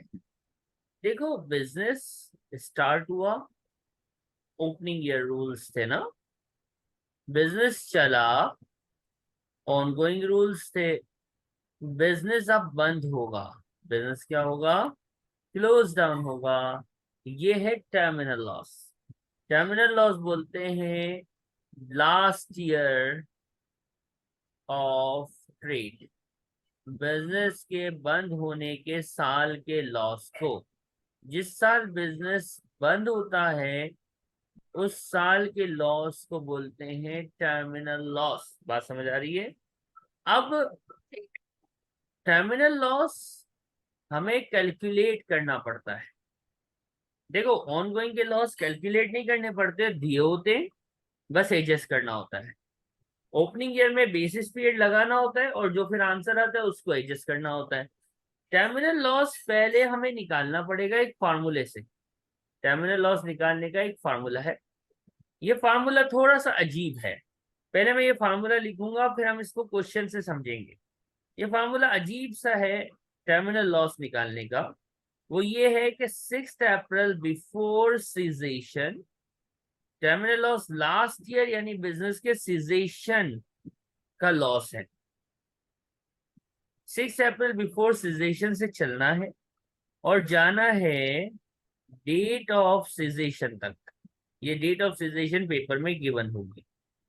फिर आपने इसके बाद लिखना है यहाँ पे 5 अप्रैल बिफोर सीजेशन और पीछे आ जाना है 12 months बिफोर सीजेशन। ये एक अजीब सा लॉजिक है। ये टाइम पीरियड आपने डिफाइन कर दिया।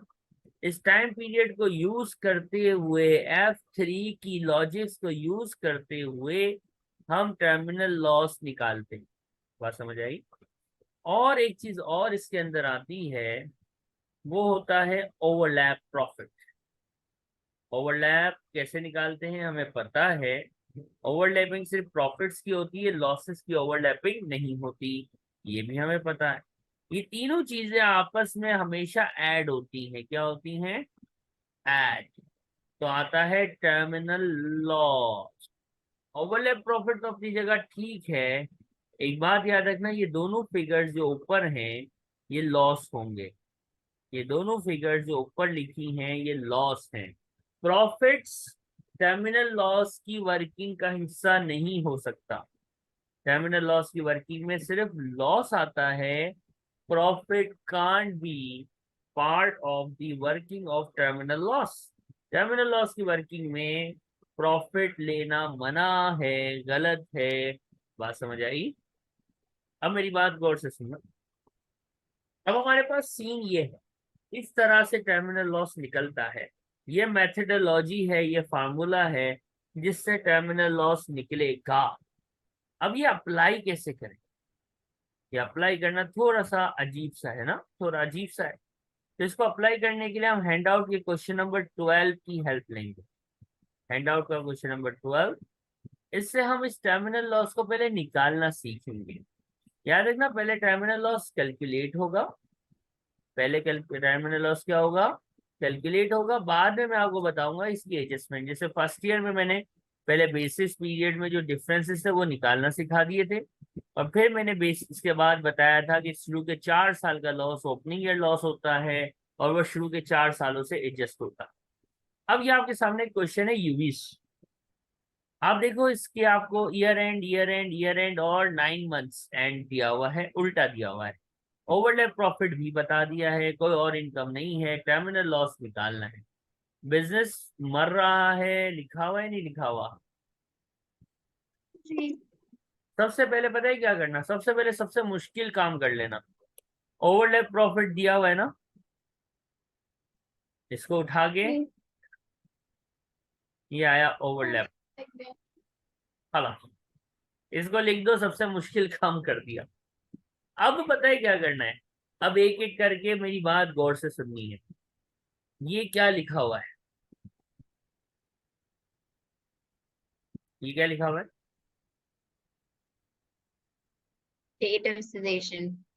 डेट ऑफ सीजेशन को ढूंढते हैं क्वेश्चन में। क्या इस क्वेश्चन में हमें डेट ऑफ 30th June आती है? 2020. बेहतरीन। We got our date of cessation which is 30 जून 2022। तो पता है इसकी जगह पे क्या लिखूंगा मैं? ये डेट लिख दूंगा। आपने फॉर्मेट कॉपी कर लिया? पहले ये बताइए। जी। ओके, ये फॉर्मेट कॉपी करना और इसका रट्टा मारना बड़ा जरूरी है। मैंने डेट ऑफ सीजेशन की जगह पे असली वाली, सच्ची मुच्ची वाली डेट ऑफ सीजेशन को लिख दिया। ठीक है, अब मैं आपसे पूछता हूँ, ये क्या लिखा हुआ है? 6 अप्रैल बिफोर सीजेशन। 6 अप्रैल बिजनेस के बंद होने से पहले। बिजनेस बंद हो रहा है Right. जून 2022। या तो 2022 में ही अप्रैल पड़ा होगा या 2021 में, इससे पुराना नहीं हो सकता। 30 जून 2022 में बिजनेस बंद हो रहा है। तो ये बतलाइए कि ऐसा बिजनेस जो 30 जून 2022 में बंद हो, उसके पहले वाली 6 अप्रैल 2022 में आएगी कि 2021 में आई होगी? 22 में। 22 में। तो मैं इस डेट को भी मिटा के रेड कलर से दोबारा लिखता हूँ कि 6 अप्रैल 2022। M I right? जी। 4 की जगह मैं अप्रैल लिखता हूँ, थोड़ी खूबसूरती आ जाएगी। 6 अप्रैल 2022। एक बात याद रखना, जो यहाँ है 6 अप्रैल, वही यहाँ आएगा 5 अप्रैल के साथ। ये दोनों सेम होते हैं, ये दोनों हमेशा क्या होते हैं? सेम। ये रूल है, क्योंकि ऊपर 6 है तो नीचे 5 है, तो साल तो सेम ही होगा ना, कि नहीं होगा? तो 6 की जगह बस 5 करना है, बाकी साल सेम रहेगा। ये बात समझ आई? येलो में हाईलाइटेड दोनों चीजें सेम है, बस एक के साथ 6 तारीख लिखी हुई है, तो दूसरे के साथ क्या तारीख लिखेंगे? 5। ठीक है। अब मेरा बिजनेस बंद हुआ है इस दिन। ये क्या लिखा हुआ है, पढ़ना। ये इंग्लिश में है, क्या लिखा हुआ है? 12 months before cessation. 12 months before session. क्या मतलब उर्दू में इसका? बिजनेस बंद होने से पहले। जैसे 1 साल पहले। यानी मतलब क्या पता है? इसको आसान जबान में बोलता हूँ कि इसको ईयर एंड समझ लो, और बताओ अगर ये ईयर एंड है, बिजनेस के बंद होने की तारीख अगर एक ईयर एंड है, तो ये कब शुरू हुआ होगा? 30 जून 2021।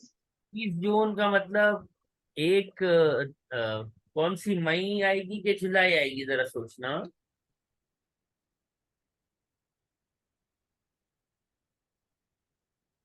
यानी पहली तारीख लिखवाओ ना। 30 जून भी सही है। जुलाई। हाँ, जुलाई। जुलाई से अब गिनो 12 महीने कब होते हैं, उंगलियों पे गिनो, खुद पता चल जाएगा आपको। जुलाई, August, September, October, November, December, January, February, मार्च, अप्रैल, मई, जून। जून। यानी इसका मतलब आपने सही बताया। ठीक है, तो आपने कहा जुलाई 2021। जुलाई 21 ही आएगा ओके ना। जी। अब इसको मैं डेट को ऊपर चेंज कर देता हूँ। यहां तक कोई तकलीफ? नहीं।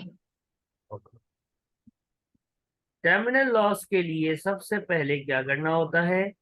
टर्मिनल लॉस निकालना होता है। और टर्मिनल लॉस निकालने के लिए पहले ये फॉर्मेट बनाना होता है। और ये फॉर्मेट में किस तरह से डेटा प्लॉटिंग होती है, किस तरह से डेट्स प्लॉट होती हैं, मैंने ये अभी समझाने की आपको कोशिश की है। यहाँ तक कॉपी भी कीजिएगा। कोई भी प्रॉब्लम है यहाँ तक तो प्लीज पूछिएगा। हो गया, कर लिया। अब ये किस तरह से मैंने बताया, इसी तरह से रखना। अब आ जाओ F3 पे। नहीं, F3 अक्रूवल एंड प्रीपेमेंट का चैप्टर, जो सर ने पढ़ाया होगा कि अक्रूवल में बेटा देखो महीने गिनते हैं।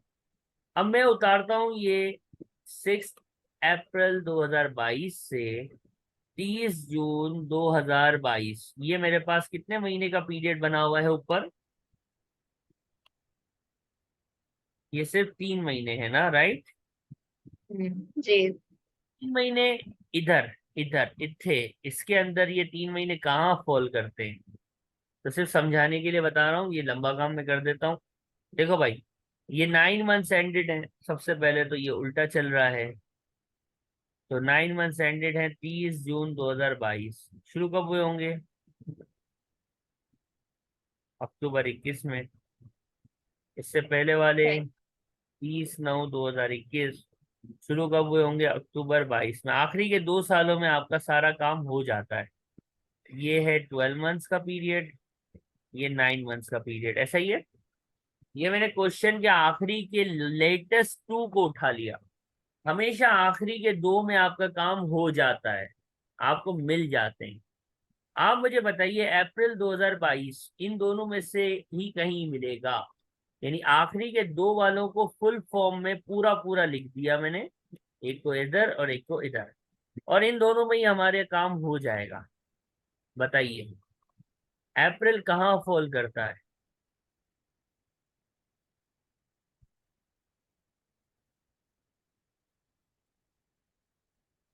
अप्रैल 22, सर अप्रैल दूसरे वाले में। दूसरे वाले में 22 है ना सर? अप्रैल हम्म 22, मई 22, जून 22, ये 3 महीने इधर इस पीरियड में फॉल कर रहे हैं।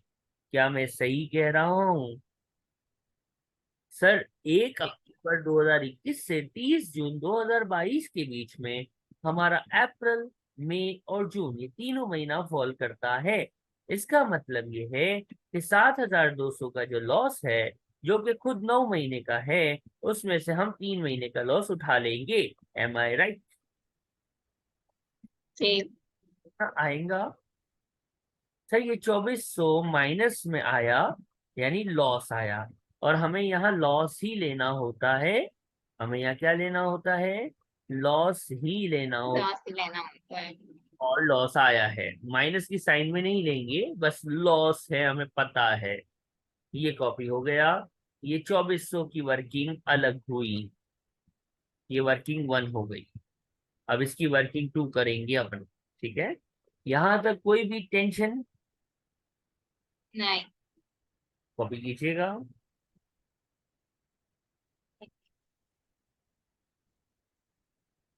आखिरी के 2 को सिलेक्ट करना, आपके ये दोनों पीरियड इंशाल्लाह निकल जाएंगे उससे।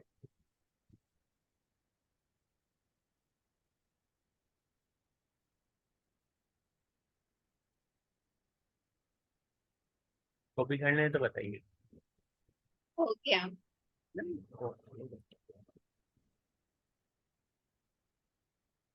अब देखिए, अब मेरा सेकंड पीरियड ये भी आखिरी के 2 में से ही निकल जाएगा। सेकंड पीरियड क्या है? 1 जुलाई 21 से 5 अप्रैल 22 तक। मतलब कितने महीने हुए? जुलाई, August, September, October, November, December, January, February, मार्च। अप्रैल के 5 दिन तो काउंट नहीं करते ना, ये 9 मंथ्स हैं। अब इनको इन दोनों में मैच करना है। ये दोनों में भी हो सकता है या किसी एक में भी हो सकता है। जुलाई 2021, जुलाई 2021 कहाँ है? इसमें कि इसमें, पहले वाले में कि दूसरे वाले में, सेकंड लास्ट में? पहले वाले में। तो सर हमें इतना तो पता है, जुलाई 21 इधर है, जुलाई भी इधर है, और अगस्त भी इधर है, और सितंबर। सितंबर भी इधर है। 3 महीने तो इधर है सर। और बाकी बेटा, दूसरे वाले में। अब देखो 3 उधर है तो यहाँ पे ऑब्वियसली कितने आएंगे? 6 आएंगे, राइट? ऐसा ही है ना, 9 में से 3 ऊपर हो गए तो नीचे 6 हो गए। ठीक। लेकिन फिर भी अब पेपर में तो आप ऐसे डायरेक्ट करोगे, लेकिन यहाँ के लिए थोड़ी सी हम समझ रहे हैं, तो देखें कैसे। अक्टूबर 21, नवंबर 21, दिसंबर 21, जनवरी 22, फरवरी 22, मार्च 22। अब मार्च में हमें रुक जाना है क्योंकि हमारा ये खत्म हो रहा है, ये तो फिर भी आगे तक जा रहा है। यानी इस 9 महीने में से 6 महीने और 12 महीने में से 3 महीने हमने लेने हैं। M I right? कैसे करूं? ठीक। तो 12 महीने वाला प्रॉफिट जो है ना सर, पहले तो ये लॉस की बात करो। ये 7,200 9 महीने का है, इसमें से आपने बोला कि 6 लेने, और फिर बीच में प्लस की साइन ही आनी है हमेशा। वो प्रॉफिट सर 12 महीने का है, ईयर एंड लिखा हुआ है ना, ईयर का है। और उसमें से आपने बोला था 3 महीने लेंगे, प्लस माइनस करेंगे, आंसर आएगा माइनस में। और माइनस में आंसर का मतलब ये है लॉस। और लॉस ही जाता है कहाँ? फॉर्मेट में। कैसे जाएगा मुझे बताना। ये आंसर पहले ब्रैकेट का आएगा 4,800, लॉस माइनस। और इस ब्रैकेट का आंसर आएगा 25 रुपए प्लस। माइनस प्लस माइनस ना, यानी लॉस ज्यादा है, ठीक। प्रॉफिट कम है, तो ultimate answer is loss. Emphasis क्यों कर रहा हूं? क्योंकि हमें लॉस ही लेके जाना है। प्रॉफिट अगर कभी उल्टा हो जाए ना, ऐसे कि प्रॉफिट ये 25 की जगह पे ये 25,000 होता और वो 4,800 ही होता लॉस, तो प्रॉफिट प्रिवेल कर जाता, तो हम वहां पे फिर जीरो लिखते। अगर ऐसा हो जाए ना कि प्रॉफिट ज्यादा हो जाए और लॉस कम हो जाए, तो फिर आंसर जीरो आता है, क्योंकि हमें लॉस चाहिए, लॉस हमें क्या चाहिए बाबा, हमें चाहिए लॉस। लॉस। तो ये तीनों आ गए, दो लॉसेस, ये भी लॉस है, ये भी लॉस है, दो लॉस और ओवरलैप तो बस है तो है। इन तीनों को जब हम ऐड अप करेंगे तो 8975 आएगा, और ये 8975 कहलाता है टर्मिनल लॉस, बिजनेस की मौत के साल का लॉस। इसमें कोई सवाल है तो प्लीज फरमाइए। टर्मिनल लॉस आमतौर पे एमसीक्यू में 2 मार्क्स के लिए पूछ लिया फिर जाता इसका वर्किंग मंथ है वो तो एक दफा दोबारा लिख दें। है। ठीक है, ये वाली कॉपी कर लिया आपने। हाँ ये वाली हो गई।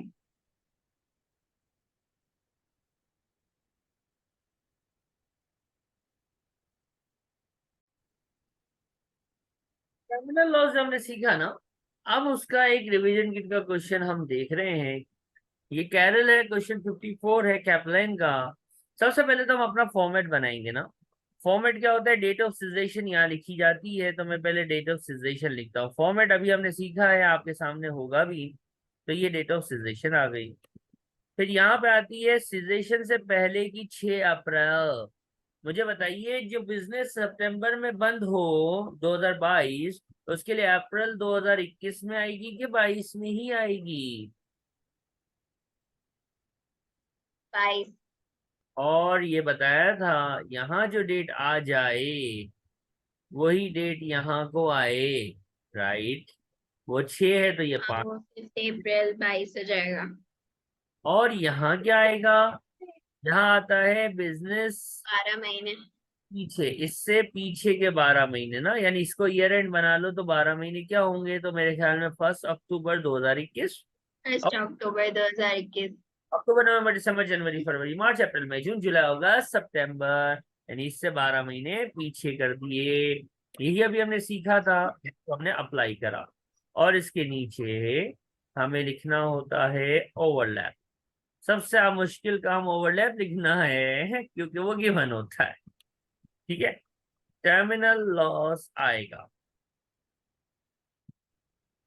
अब हमने मैचिंग मैचिंग खेलना है। मैचिंग के लिए मैंने कहा था कि बिजनेस की सिजेशन और इससे 1 साल पहले को खोल के लिख लेना। बिजनेस की सिजेशन से पहले वाला साल है ईयर एंड। ईयर एंड 31 जनवरी 2022। जो जनवरी में ईयर एंड होता है वो शुरू कब से हुआ होता है? फरवरी से। 1 फेब। हाँ और इसके ये बाद लिखा है। वाला जो है वो है 30 सितंबर। तो सितंबर अब वो जनवरी में खत्म हुआ है, तो कंटिन्यूटी तो चल रही होती है ना। तो फरवरी 22 से सितंबर, ये कितने महीने हैं? और ये कितने हैं सर? वो तो ईयर एंड है। और नीचे वाला फरवरी मार्च अप्रैल मई जून जुलाई अगस्त सितंबर, 8 महीने। ये मैंने क्वेश्चन को खोल के लिख दिया। यहां तक कोई तकलीफ? हाँ नहीं। नहीं। अब ये मेरा भी यही आ रहा है। अब मैचिंग मैंने में भी यही किया। मैचिंग खेलते हैं ना, मैचिंग खेलते हैं, इसमें गलती हुई होगी। देखो मैचिंग क्या है, पहला वाला पकड़ा, ये हमारा पहला लाइन है ना, इसको पकड़ा और इसको इसमें बिठाना शुरू करते हैं।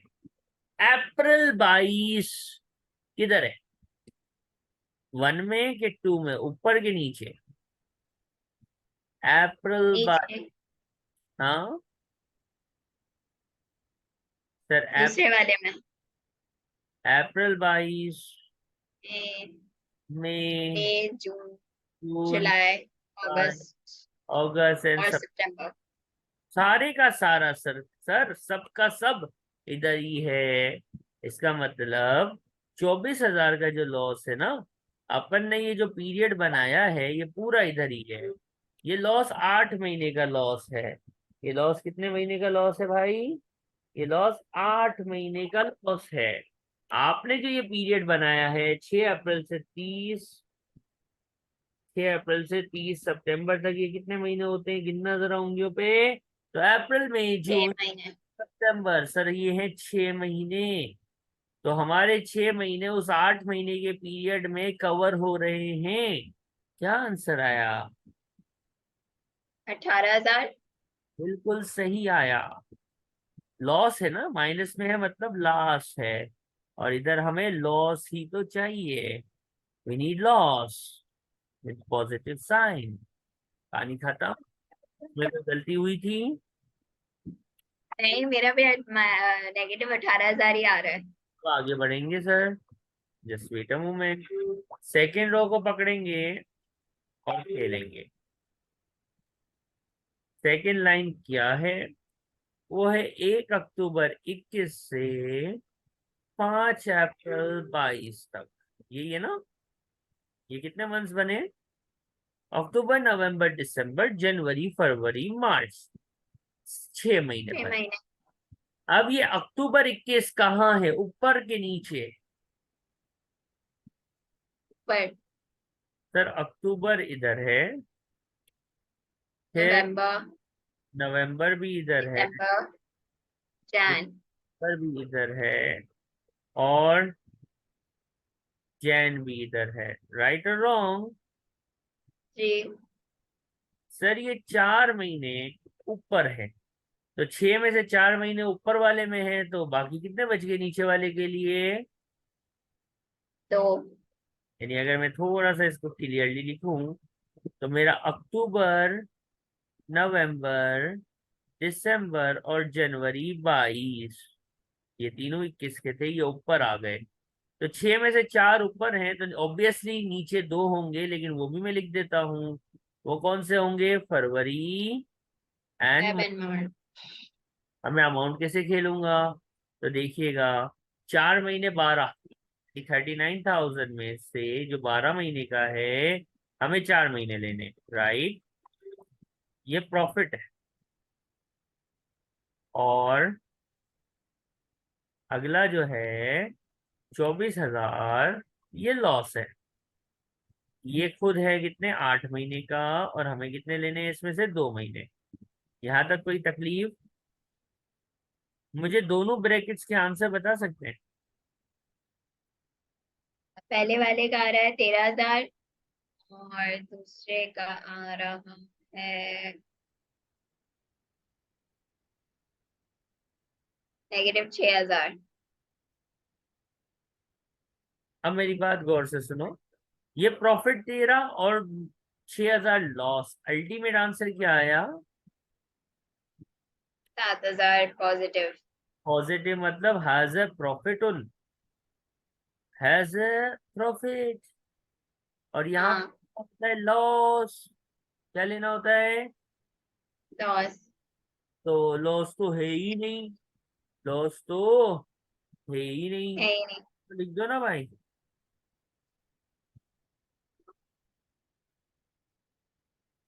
लॉस तो है ही नहीं, तो लिख दिया 0। जी।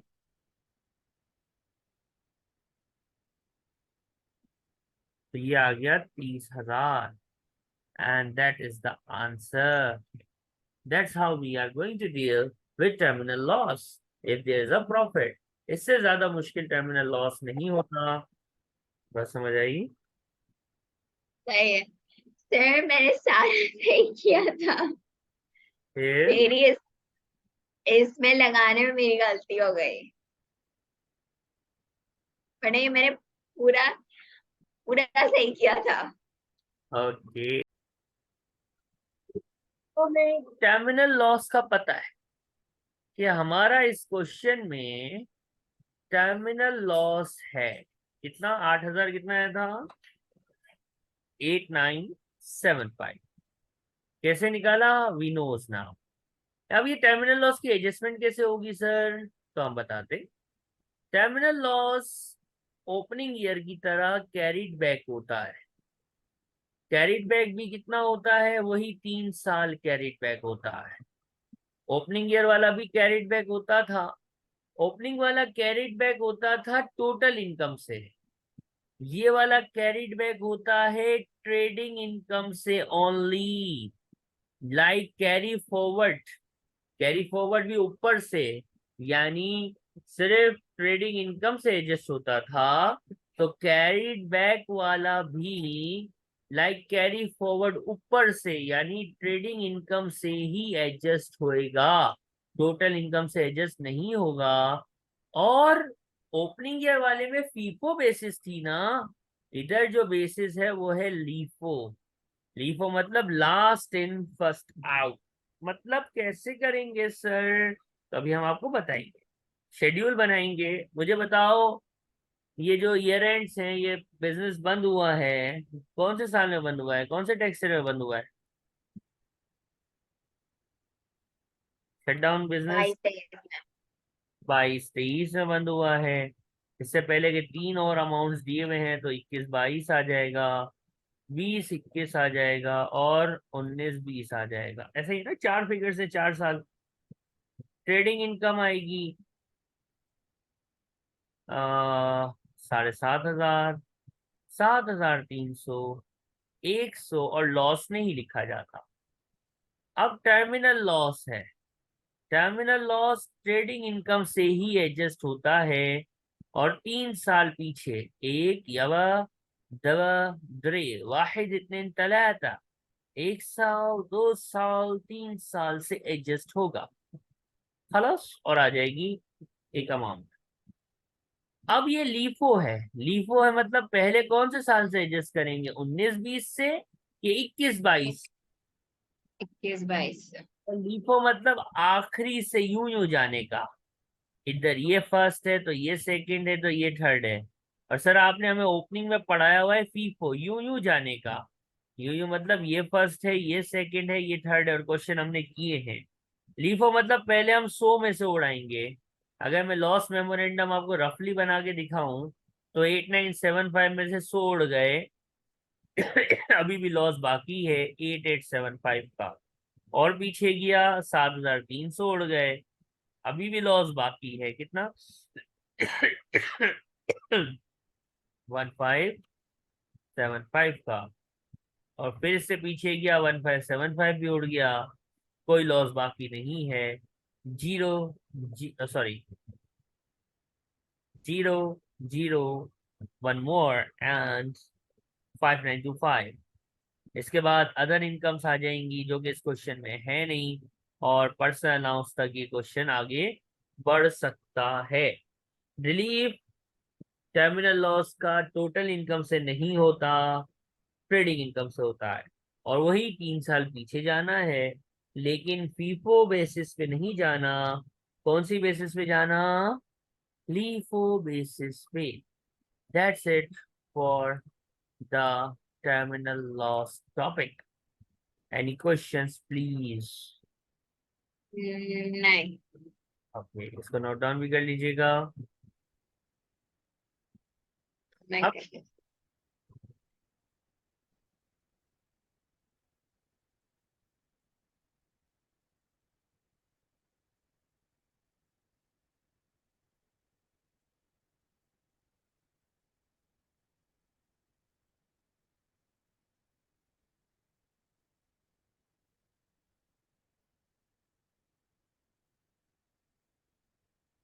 हो गया सर। मेरा सवाल है, टर्मिनल लॉस, मैंने अभी आपको थोड़ी देर पहले भी कहा था कि पेपर में यूजुअली टर्मिनल लॉस जो है वो एक एमसीक्यू फॉर्म में नजर आता है। 2 मार्क का एमसीक्यू या एमटीक्यू के अंदर ये आ रहा होता है। तो कैसे आएगा, तो रिवीजन किट का एक क्वेश्चन है, बड़ा अच्छा क्वेश्चन है, बड़ा जबरदस्त क्वेश्चन है। इस क्वेश्चन को हम देखेंगे। ये क्वेश्चन है कैरल। कैरल सीजेस दैट हर ट्रेडिंग, यानी बिजनेस बंद कर रही है। अब कैरल आंटी बिजनेस बंद कर रही हैं, तो और रिक्वायरमेंट में है टर्मिनल लॉस बताओ। टर्मिनल लॉस बताओ, तो शाबाश बताओ।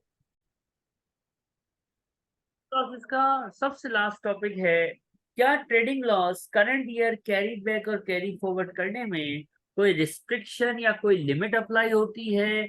तो आंसर है, कैरी फॉरवर्ड में तो कोई लिमिट नहीं है। आगे जाते रहो, और अमाउंट की भी कोई लिमिट नहीं है। जितना आगे जाओ उतनी अमाउंट को कहाँ से एडजस्ट करते हैं कैरी फॉरवर्ड में? ट्रेडिंग इनकम से। आगे जाओ, ट्रेडिंग इनकम को जीरो करते करते जाते रहो। लेकिन जब हम लॉसेस को करंट ईयर से या कैरिड बैक से एडजस्ट करते हैं तो यहाँ पे हमें मसला होता है। यहाँ पे टैक्स कहता है 50,000 इज द लिमिट। आप अभी तक जितने भी क्वेश्चन हमने 8-10 क्वेश्चन किए हैं ट्रेडिंग लॉसेस के, आप उनको उठा के देख लो, एक भी क्वेश्चन ऐसा नहीं मिलेगा जिसमें लॉस 50,000 से ज्यादा का हो। यानी अभी जो ये टॉपिक पढ़ रहे हैं इसके लिए लॉस आपको 50,000 से ज्यादा का दिया जाएगा। जब लॉस 50,000 या इससे ज्यादा का होगा ना, तो करंट ईयर और कैरी बैक करने में हम ध्यान रखेंगे कि या तो 50,000 या फिर 25% ऑफ AI से ज्यादा का लॉस क्लेम ना करें। अब ये AI क्या है? Adjusted income. AI क्या है? Adjusted income. कैसे निकलती है? टोटल इनकम में से ग्रॉस पर्सनल पेंशन, सिर्फ पर्सनल पेंशन, गिफ्टेड नहीं, क्योंकि अगर गिफ्टेड माइनस करोगे तो ANI आ जाएगी और ANI का यहाँ कोई काम नहीं है। आपने टोटल इनकम से सिर्फ ग्रॉस पर्सनल पेंशन माइनस करनी है। जब आप ये कर लोगे तो आपके पास फिगर आएगी जिसको आप AI बोलेंगे, और AI का 25% निकालोगे और 50,000 लिख दोगे। दोनों में से जो चीज हायर होगी ना, जो चीज हायर होगी ना, उतना ही लॉस करंट ईयर और पिछले साल से एडजस्ट होगा। एक मैं बात लिख रहा हूं, ये बात आपको अभी समझ नहीं आएगी, क्वेश्चन से आएगी।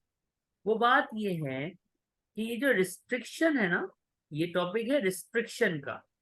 रिस्ट्रिक्शन बोलो, लिमिट बोलो, ये रिस्ट्रिक्शन सिर्फ अदर इनकम्स पे अप्लाई होती है। किस पे अप्लाई होती है? अदर इनकम पे। ट्रेडिंग इनकम पे रिस्ट्रिक्शन अप्लाई नहीं होती। अब ये मैंने जो बात की ना, अदर इनकम पे अप्लाई होती है, ट्रेडिंग पे नहीं होती, ये अभी सिर्फ याद रखना। ये अभी सिर्फ क्या रखना?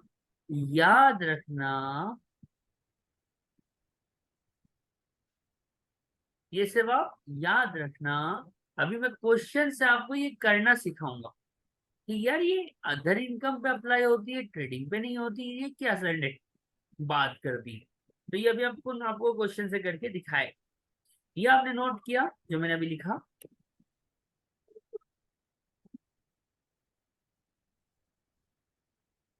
यहां तक आपने नोट किया? हाँ, हो गया। अब ये चीज जो लिखी है ना, इसको अपने सामने भी रखिएगा। और ये शीतल नाम का एक अदर क्वेश्चन है हमारे पास, और ये हमारा लास्ट टॉपिक है ट्रेडिंग लॉस का। लॉस अराइज हो रहा है इधर 22 में और एक पिछला साल है। मुझे आप बता सकते हैं ये कौन से टैक्स ईयर्स हैं?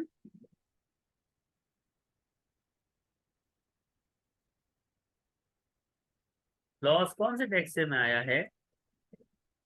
I think. अपने टैक्स ईयर में, विच इज 22-23।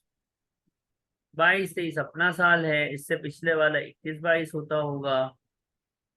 और हम जिस तरह सॉल्व करते हैं अभी बिल्कुल बेफिक्री के साथ वैसे ही सॉल्व करते हैं। ट्रेडिंग लॉस है ना क्वेश्चन में, हम तो यहाँ ट्रेडिंग प्रॉफिट लिखते हैं या ट्रेडिंग इनकम लिखते हैं। और 64,000 की इनकम है और ये जीरो है। क्वेश्चन क्या कह रहा है? कैंटी चाहती है कि टोटल इनकम से ही लॉस को ऑफसेट करे, यानी कैरी फॉरवर्ड करना नहीं चाहती। और आप देखो 22-23 में लॉस हुआ है, 23-24 की कोई डिटेल भी नहीं है। मतलब 22-23 करंट ईयर, यानी मैंने कहा था ना, करंट ईयर किसको बोलते हैं? ईयर ऑफ लॉस को। जिस साल लॉस हो उसको करंट ईयर बोलते हैं। तो 22-23 is a year of loss. तो 22-23 से एडजस्ट करेंगे और 12 महीने पीछे जाएंगे। और जो करंट और कैरी बैक होता है वो हमेशा टोटल इनकम से होता है। तो हमें पहले टोटल इनकम निकालनी पड़ेगी। इसका देखो हराम इनकम है कितनी? सेविंग इनकम है 3,000. 3,000। ओके, ईच ईयर है ना। और पर्सनल पेंशन, वो तो पेंशन है, वो तो यहाँ कहीं नहीं आती। टोटल इनकम आ गई। अब मुझे पता है यहाँ लूंगा मैं लॉस का रिलीफ। जब भी लॉस 1 लाख से सॉरी 50,000 से ज्यादा आ जाए ना, पहले हम क्या करते थे सर, आपने ही सिखाया था, पहले करंट ईयर से माइनस करो, फिर 12 महीने पीछे चले जाओ। ये 63 है और ये कितना है 137। M I right? सर आपने हमें सिखाया है कि पहले क्या करो, पहले करंट ईयर से लिखो और 12 महीने पीछे चले जाओ, यानी 27 होगा सर, सॉरी 127 होगा। 27 होगा। ओके, अब मैं जो ब्लैक से लिख रहा हूँ ये गलत लिख रहा हूँ।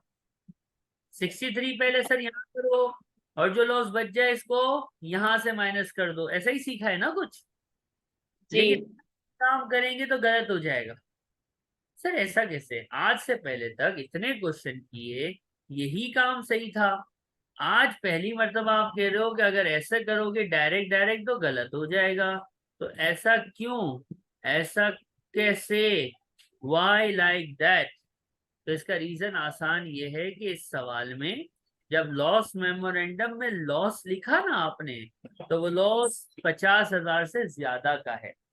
जब भी लॉस 50,000 से ज्यादा नजर आएगा, ये रिस्ट्रिक्शन, ये डब्बा रिस्ट्रिक्शन का बॉक्स आपको ले लेना है और रिस्ट्रिक्शन के बॉक्स से पूछना है कि ए रिस्ट्रिक्शन के बॉक्स, जरा तू बता कि मैं कितना लॉस यहाँ एडजस्ट करूं।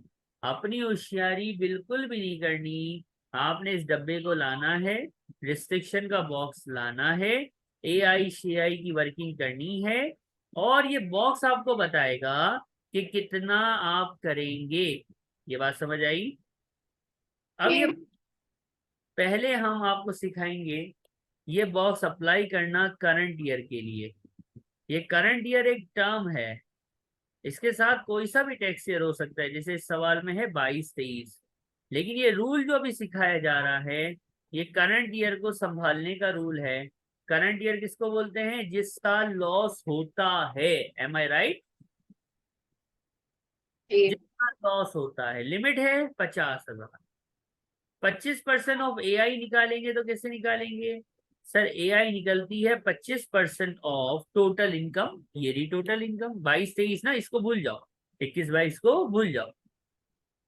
सर 22-23 की अपने पास है 63,000। ग्रॉस पर्सनल पेंशन, सर ये रही पर्सनल पेंशन और ग्रॉस ही है, वरना हमें ग्रॉस अप करने भी आती है कि पेंशन को ग्रॉस कैसे करते हैं, 100/80 करके। ये कैलकुलेटर यूज करना पड़ेगा, 63 माइनस दिस इंटू 25%, क्या आएगा 14,000। 14,319। इन दोनों में से हायर कौन है? 50,000। मतलब मैं लिमिट पे रुक गया कि मैं 50,000 ही क्लेम कर सकता हूँ भाई। यानी लॉस मेमोरेंडम में आप देखो 22-23 में सिर्फ 50,000 क्लेम किया गया, लॉस बचा, कितना लॉस बचा, बहुत लॉस बचा। 77,807। 70। ओके, ये है, हमेशा ये तरीका यूज होगा करंट ईयर के लॉस में। जिस साल लॉस हुआ है वहां पे, यानी लॉस अगर 50,000 से ज्यादा है तो जिस साल लॉस हुआ है उस साल ये फॉर्मेट इस तरह से चलाया जाएगा। बात समझ आई? जी कॉपी हो गया?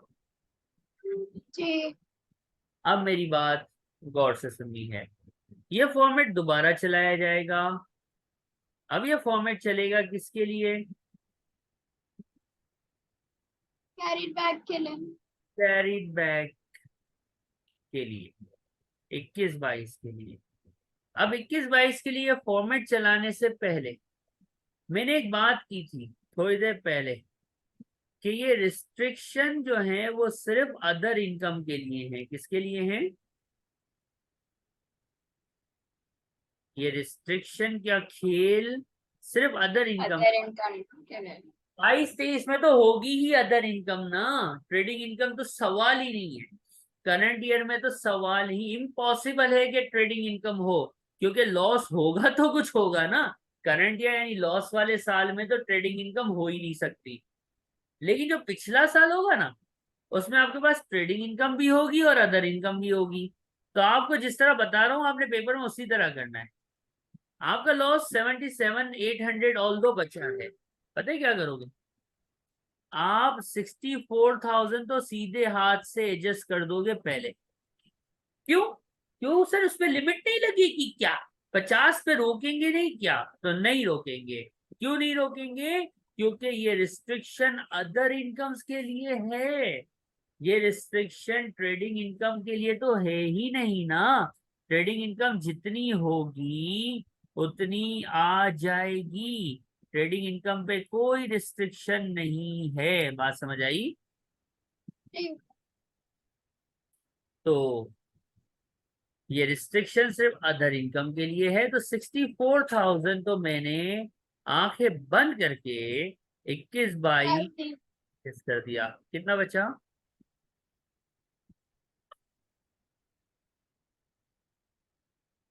13.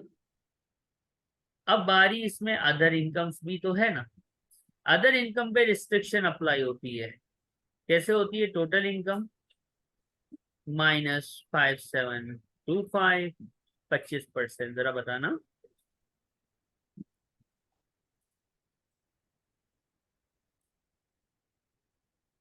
31,750.